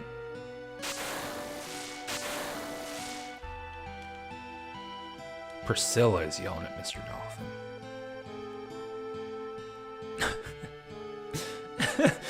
Ainda in the chat says, Cloud, you literally just came from the shantytown slums. How do you not understand these concepts? People's houses were made of pipes, which is a very good point. Hendrik Schauger also saying that that the gang here probably should not trust houses, since you have to fight them sometimes. We're just telling a random child we're fighting Shinra. She doesn't believe us, neither does her segmented dolphin. And what is this? Oh hell! Some sort of creature that ate that dolphin, or made him run away at least. You know, there's a child who's being attacked. Golly.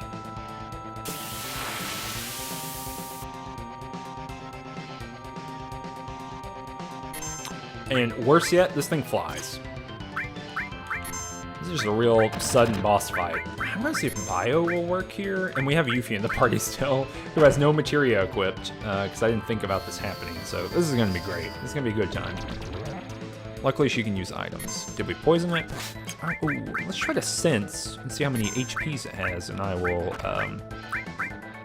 heal Barret in the meantime too. And we can start throwing stuff. Bottom well, 2,000 hit points, weak against wind. Sadly, we have nothing to do with that. So you can throw, just legit throw things at weapons, particularly. This comes back with Amaranth in Final Fantasy IX. It's absent in Final Fantasy VIII, as far as I know. But I think we can just do this attack. So it had like 22 or something like that. Oh, gosh. All right, so 21. Cloud can't like jump that high. So we got to shoot it doing like 100 damage a turn. So it's going to take us about 22 turns and a lot of Heelys to make this happen. Whew. Oh, yeah. Lilithan pointing out that throw was in Final Fantasy Tactics as well. I forgot about that. That's a game I played a lot of, but I don't think I ever beat it. And I just don't think I was very good at it.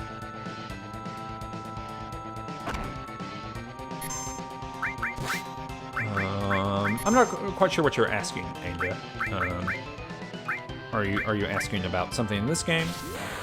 Yeah, Final Fantasy Tactics, weirdly enough, was one of my favorite games as a kid as well. Like, I loved that game, and I probably put hundreds of hours into it, but I just wasn't good at it. I would always hit a wall, and I think that every time I hit a wall, I was just like, oh, I can start over and I'll do better this time. And then I would get further than I'd gotten before, but I was still hitting a wall.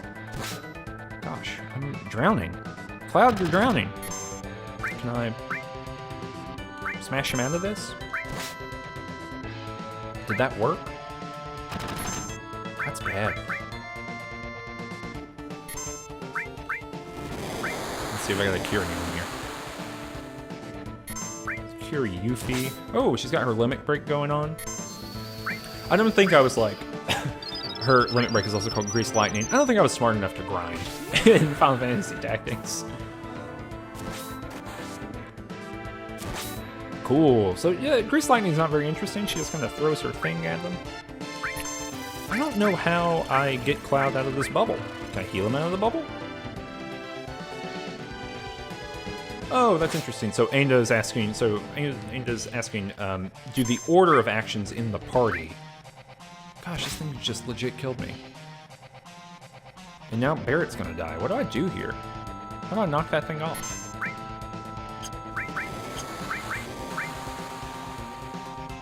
It seems aggressively bad. And I can't heal, I don't think.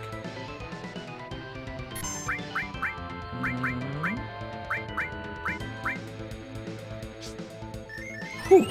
Correct, Circadian Wolf. We don't know anything about Yuffie other than, like, she exists.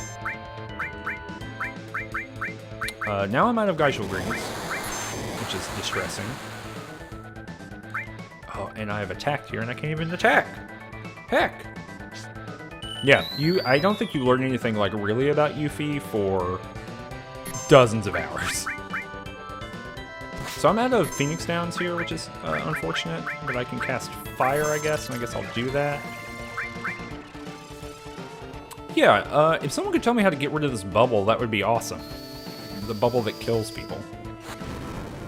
Can I heal through it? I feel like I'm really being owned here. In a brutal way. It's like I'm Danny. Jeez.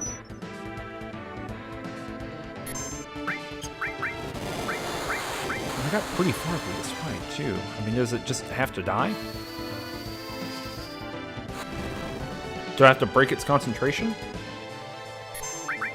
Using a powerful attack? Using my bonus action?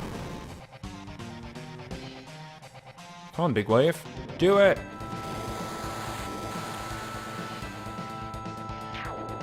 Whew! Ah. Olafin pointed out you have to break it with a magic attack. I thought maybe the heal would do that. That's why I was confused. But it didn't matter. We won anyway. You'll notice that Barrett gets nothing because he was dead in that fight. And that's the ultimate sadness. This kid's hurt and sad.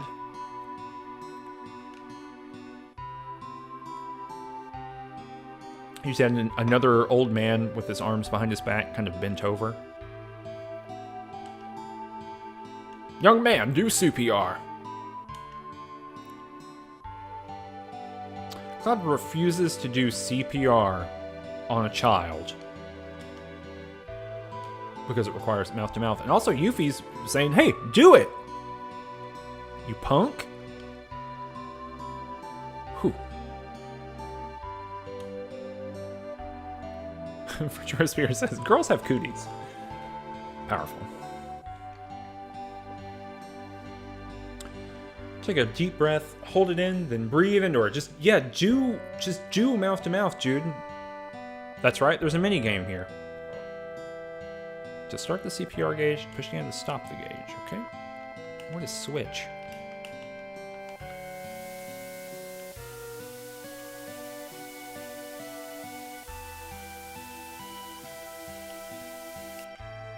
Okay.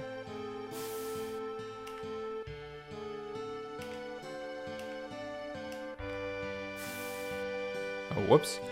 Alright, come on.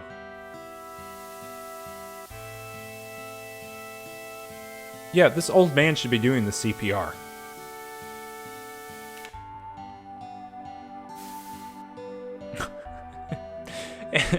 And just says, I'm a broken clock, but I can't wait to see the shit in modern AAA splendor. Yeah, it's gonna be something. Truly something. This is not even interesting. This is like a mini game for no reason.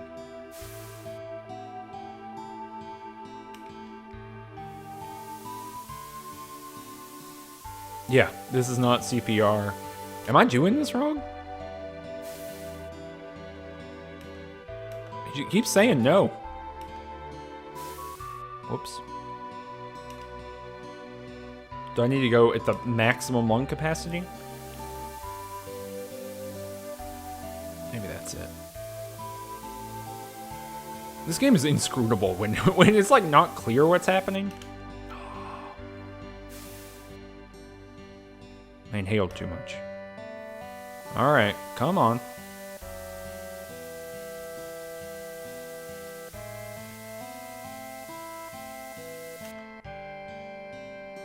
Virtual Sphere, I don't know. There we go. Whew! Powerful. Priscilla, you're alright. You're good. It seems like in the amount of time it took Cloud to do CPR there, you could have picked that girl up and then run away where they're in the same way. I don't remember. I think, is he the weapon shop guy? Nope. Different guy. See over here. Okay, that's just a lady inviting me in her house. Cool, cool, cool.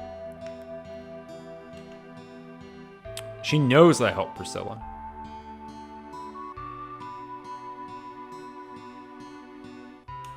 We can rest now.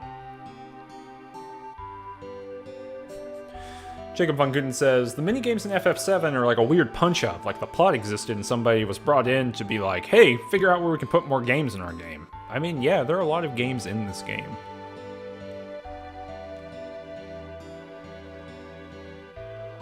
Let's rest a little bit. I hope... Does Barrett come back from the dead here? We're in Flashback Town.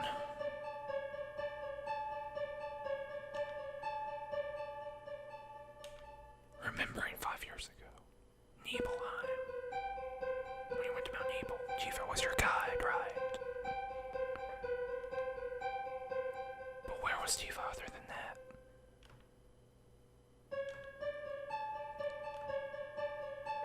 Why couldn't you see each other alone? What's going on? So, you know, it's kind of unclear. This seems to be like an internal monologue from Cloud. Telling him to say stuff and do stuff, which seems bad. You really don't want that going on.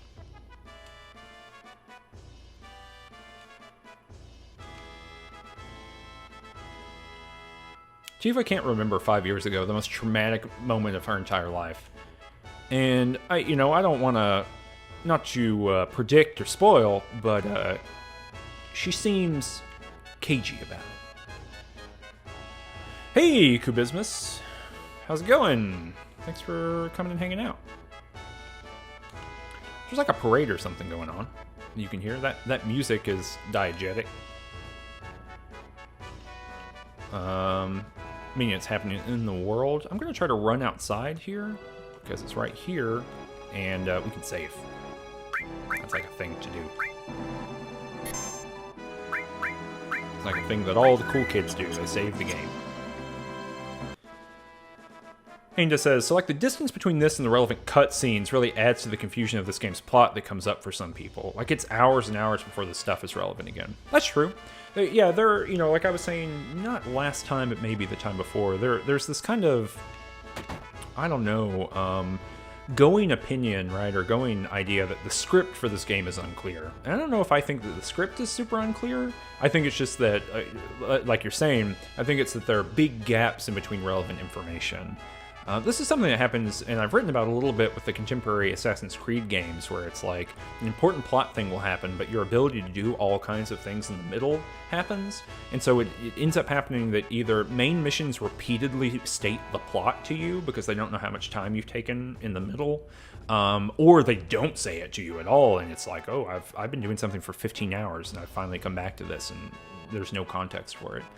I'm working on something a little bit longer about the Assassin's Creed games right now, and I'm going to try to write about that, about their kind of relationship to time, and how they compel, especially this kind of like Ubisoft method, compels a certain type of gameplay, both from the writing side, the design side, and from the player. And this is a good kind of thing to kick back to think about that. Anyway, Priscilla's alive, and she's going to give us something for free. Shiva material. So now this is our, just to spoil it a little bit, this is our first summon that we've gotten in this game, which is cool. So there's a new Shinra president, and they're rehearsing like a big thing for Rufus. And the city up above has ruined this beach down here. I was raised on that story, and I hate Shinra so much I could die. So Rufus is thinking about crossing the ocean, and Sephiroth has either already crossed the ocean or is going to cross the ocean. Remember, they're going to do Promised Land kind of stuff. It's going to happen. So we need to go up, right? It's a very similar problem to the one we had before. We need to go from the bottom of the town to the top of the town. We've got to get all the way up there. There's a high voltage current running underneath the tower. Don't go near it. It's dangerous. So what are we gonna do? We need to get Mr. Dolphin to help us. Yeah, Priscilla does rule. Priscilla is like a straight up anarchist whose best friend is a dolphin, and who can survive drowning and being attacked by a monster and then just be like right back on it again, ready to go. She's rad. There should be a Final Fantasy like Crisis Core game that's just about that. So we're going to talk to Priscilla. And to do one of the most frustrating mini games in human history. Just got a whistle or something. Yeah, right as I said that, Jacob von Guten says, speaking of mini games, we're coming up on one of the absolute worst ones. Yeah, everyone is coming in. When I blow this whistle, Mr. Dolphin jumps for me. This is for you, Cloud. So what I do, go into the water, blow this whistle, and Mr. Dolphin will jump you to the top of the pole. So you have to stand in a location, and the dolphin will jump me up into the sky to avoid this high voltage thing in the bottom.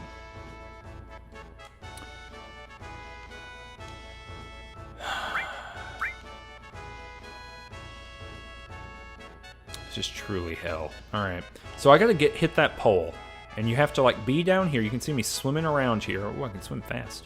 Mr. Dolphin will shoot me up here. So here we go. We're just gonna try it one time.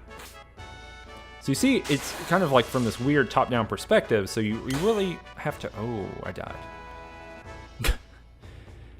you really have to hit it perfectly, and you can't go over to the side, so we'll see. Spaghetti Wolf said, oh, wait, what? And then Jacob von Guten said, you were like a little baby. Watch this. This is truly terrible. All right, here we go. I don't think I have to hit an additional button, right, when I'm up here.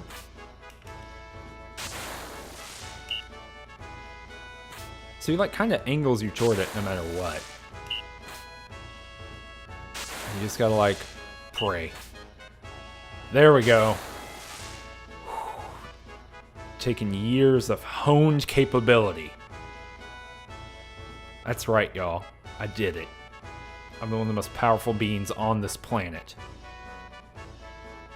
I'm gonna fall right off it again, the same thing the way I did last time. I was talking about a difficult minigame.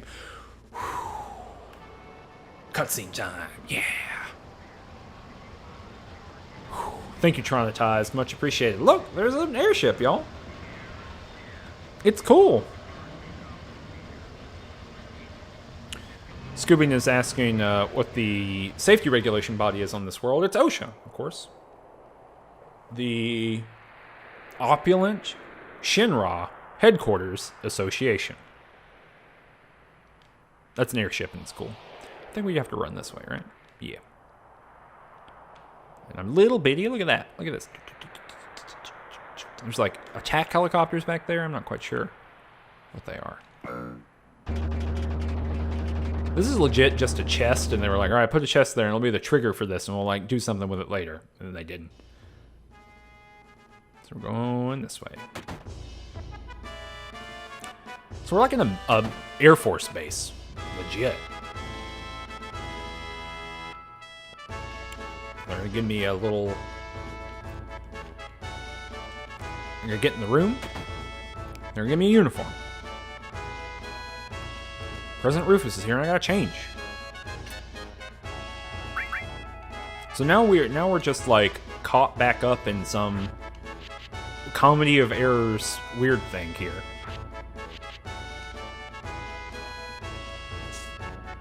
And Cloud's having a little reflection there. I wonder when it was that I couldn't stand to wear the uniform anymore. And I guess Soldier, the implication here is that Soldier doesn't have to. You gotta remember the greeting procedure. Show you again. So we're gonna show me how to do a greeting procedure. Remember, my buttons aren't mapped correctly, so this is gonna be heckin' hard. All right, the welcoming march.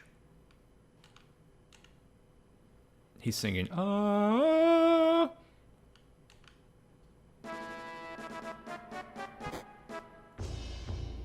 All right, so we gotta march smoothly in a line.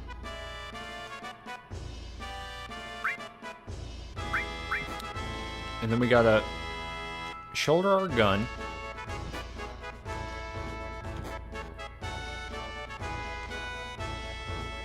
I don't even know what OK is. Okay. Alright. Sure, we'll figure it out as we go. I'm not worried about it. I'm like good at marching and stuff. Scoobin says, and can I have 2 other uniforms for the others hidden inside of me? I think you mean like the other 7 people hidden inside me. Yes, Circadian Wolf, this is basically a dancing minigame. It's a weird little experience. But we're gonna do it. It's gonna be great.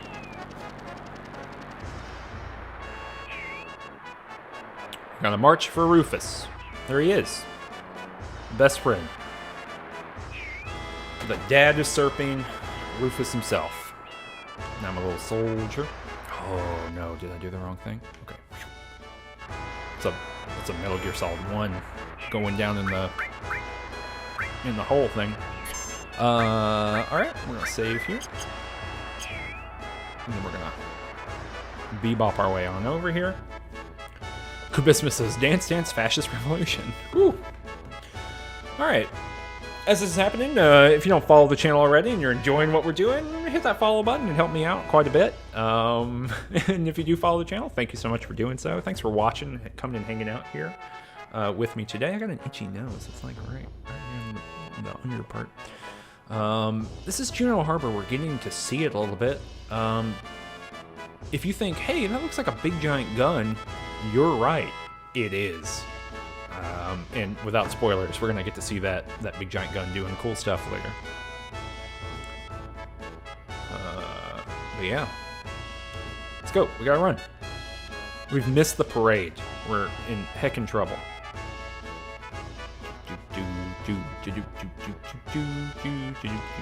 There's a dog.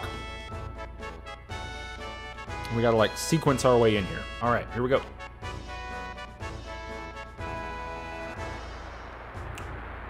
Chekhov's big giant gun.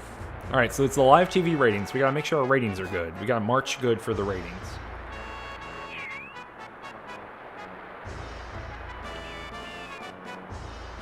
Listen up, the parade's gonna be broadcast on Shinra TV around the world. If you look bad, the whole Junon army will look bad. Remember that, don't screw up. Jump in when I give you the sign. Just sneak in from the back. Don't mess up the row.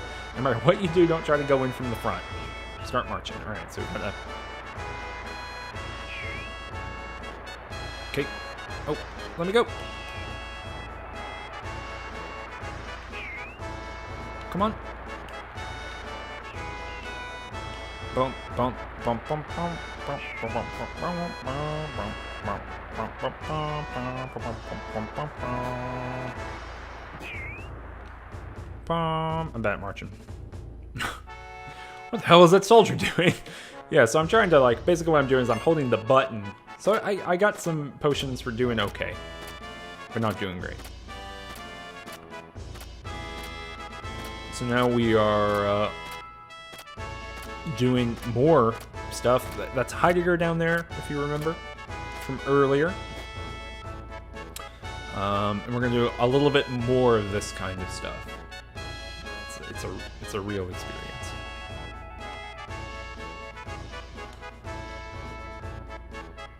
Long-range airships, so being prepared. Should be ready in about 3 more days. Gahaha.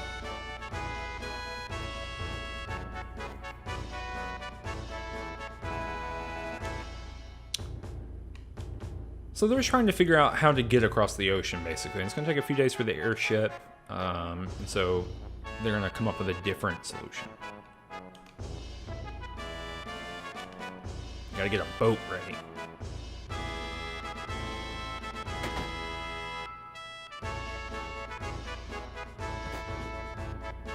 Ha ha ha, we all laugh. You know it's Cloud just laugh. This dude's coming up and punching Cloud. For no reason. He's a bully. And he's bad.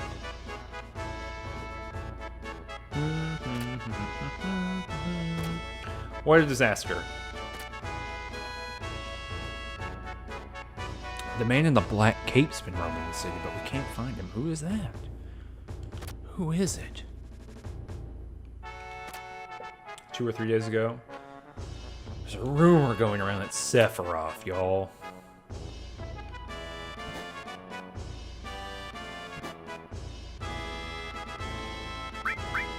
What if I am messing with the army? So I'm gonna get some tasks to do. We gotta send them off at the dock. And we gotta learn how to do that. So this is if you thought, oh, it's over, it's not. Press OK, cancel menu or switch.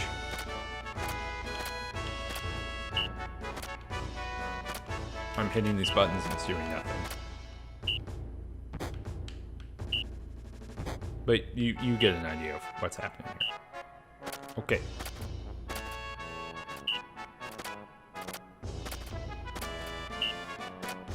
Oh gosh, I'm hitting all the wrong buttons.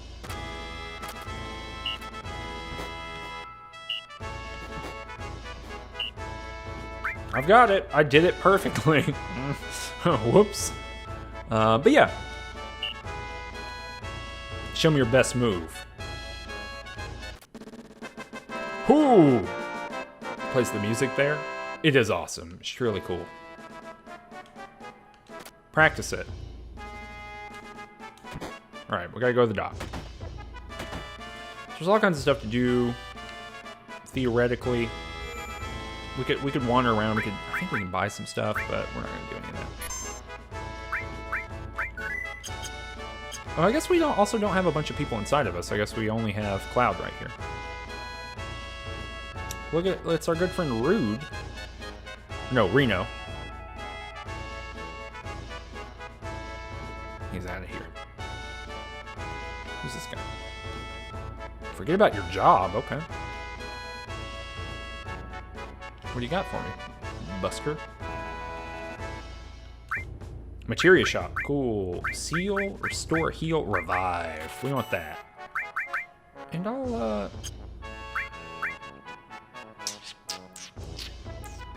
I don't know what seal is. I don't think I need it right now.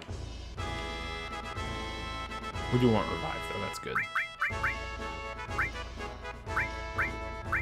Shiva.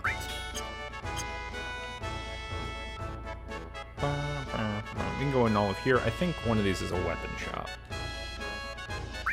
This is an item shop. We're gonna buy some Phoenix Downs. We're gonna buy 3 of those. Don't Kick Food says, seal summons an aquatic mammal. You missed the very easy and good joke that it, in fact, gives you a kiss from a rose. Yeah, that's right. It does. It gives you a kiss from a rose. Dang, I thought it was a weapon shop, but clearly not. Wait. What the heck? What is this? This is a respectable inn. I don't even know what the heck. Oh, there's free materia here? Oh, this is interesting. So this is like allows us to learn about limit breaks.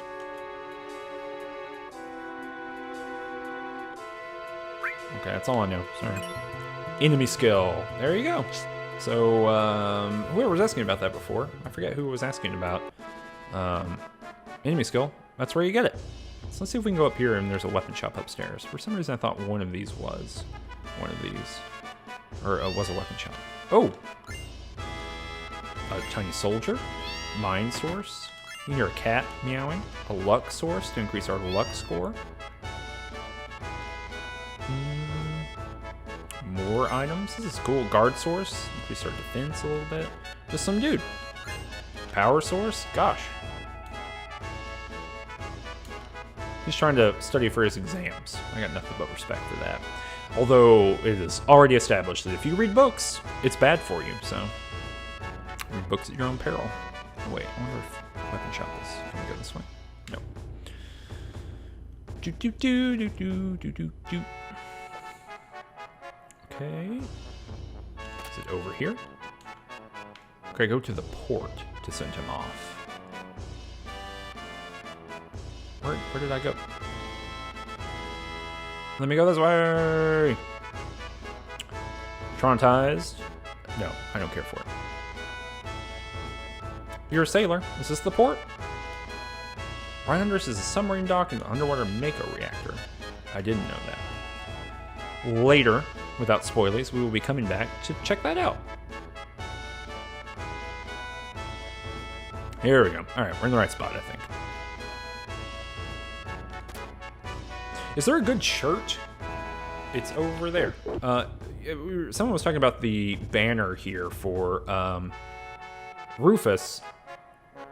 Someone let me know. Link it to me in the Discord or something like that. Tweet it at me. Let me know if there's a good Rufus shirt.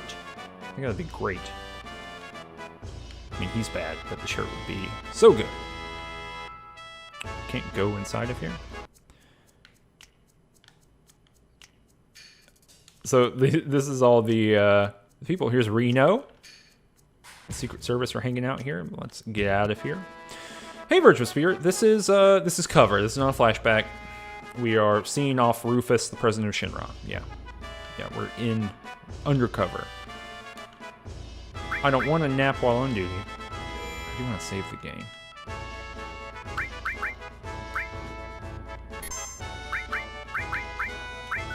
Weirdly enough, I think this is our first like bit of downtime, really, that we've had in this game. Where it's like there's nothing. I mean, I guess there is something we're supposed to immediately do, but this feels a lot more open than some other parts. So this is just like a hangout spot. All the cool peoples are here. Oh, maybe it's not just a hangout spot. Call me a cutie. Everyone likes to be called a cutie. Oh, these are sex workers. Interesting. This is a separate materia spot. I don't need any of that. I want weapons, y'all. Of course they make more money than you. You're selling trash materia, bro. Accessory shop. Okay, I don't want either of those. Just, I want weapons. Give me the weapons. Listen to this powerful music. What's going on over here? There's a dude. Yeah, man. Don't shame me for not being on duty. Oh, so we're just getting more sources here. We're getting more items that we can use to do stuff with. Rufus shirt is a thing. Scoobin, will you send me the Rufus shirt then? On Discord, maybe? Hey, here's another 135th soldier. These are like little mini soldiers. I don't know if they're for anything. I think there's like a canceled side quest or an incomplete side quest that has to do with them. Someone else can inform me on that, but I believe that's the case. Yeah, weapon shop. Weapon shop. Finally. Okay.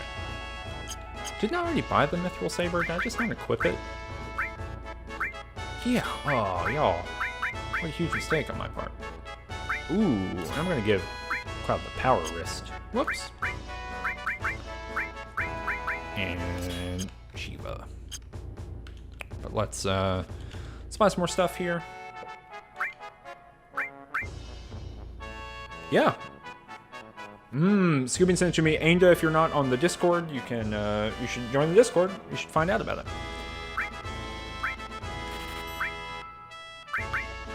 If you'll send me a DM or you'll tweet me on Twitter and tell me about it, and tell me if you're part of the Discord, I'll give you an invite. I should probably have it just. It might be at the bottom of the page. It might be at the bottom of this very page that you're looking at on Twitch. I'm not quite sure. I'm just buying some items here. I'm not gonna buy the full metal staff here. Cool. All right, that's all I wanted here. Let's go see Rufus off. The Discord is good. Lilifin is a moderator.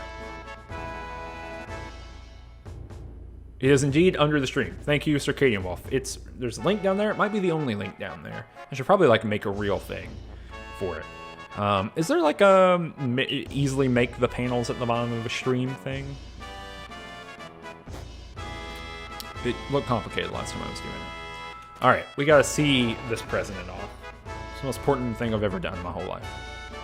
Do it right. Do it with enthusiasm. Ready? Right face. Whoops. Oh gosh. Okay. Oh, I've done a huge mistake.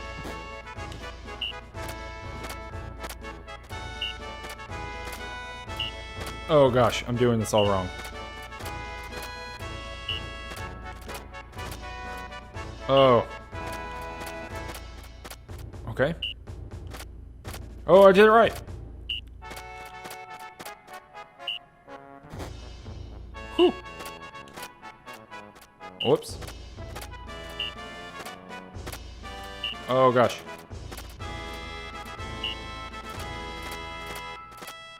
Oh, gosh.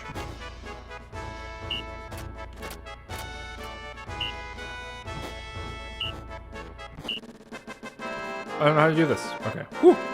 The president was not happy with that. There were only 3 of us. We really should have more people involved in order to kind of make the worst person look a little bit better. Yes, Circadian Wolf. Like this is some real stuff. This is a video game-ass video game. We all remember the tragic plot and the bromance between Sephiroth and Cloud and the love triangle between Aeris and Tifa and Cloud, but we never remember having to dance for the president. Cool. Got some HP plus materia. If you do it really poorly, they give you like a bomb or something, like a grenade. Did you see what's behind Rufus there?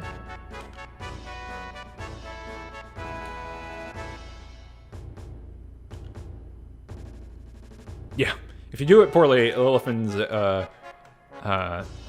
confirming. They give you a grenade if you do it badly.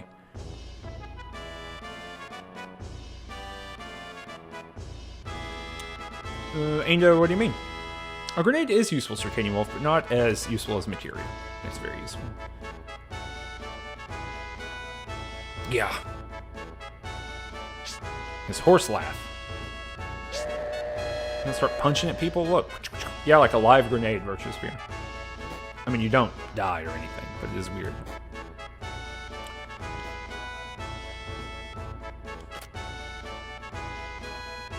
Uh-oh. Hojo has disappeared, leaving a letter of resignation. Huh.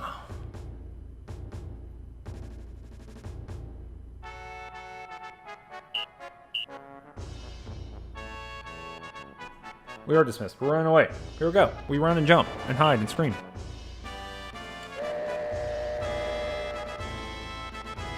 Okay. So we're getting on this boat, y'all. Boat time. Oh, yeah, I think that's right. I think that Sephiroth doesn't show up enough in the places where Sephiroth should be showing up. All right, so we got on the boat. Here we go. Cue the boat jazz.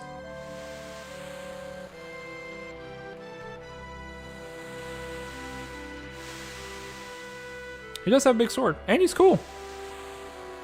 But yeah, he could be doing more. I like that tile. Virtuous Spear says, SS and here we come, Kanto ahoy! Kanto region. There's a materia back there. Move. Here's a tranquilizer. Let me over there and have my delicious materia. So, our team, the implication here is that our squad is all, they're all wearing Shinra uniforms.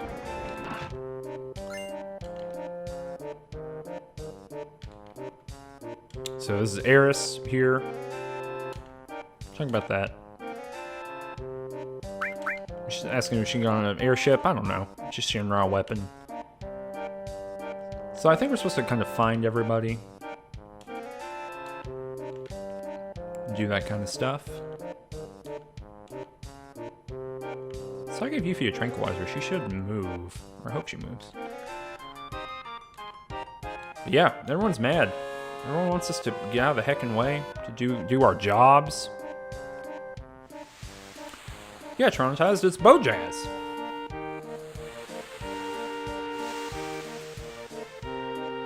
Billy Fish Taco says, I hope the remake addresses the ethical implications of allowing soldiers to recruit in high schools. Indeed. Confirmed. Seems bad. Alright, so we're just kind of rolling around here. As I love to do. And we're going to save here, and this is going to be where we end for the day.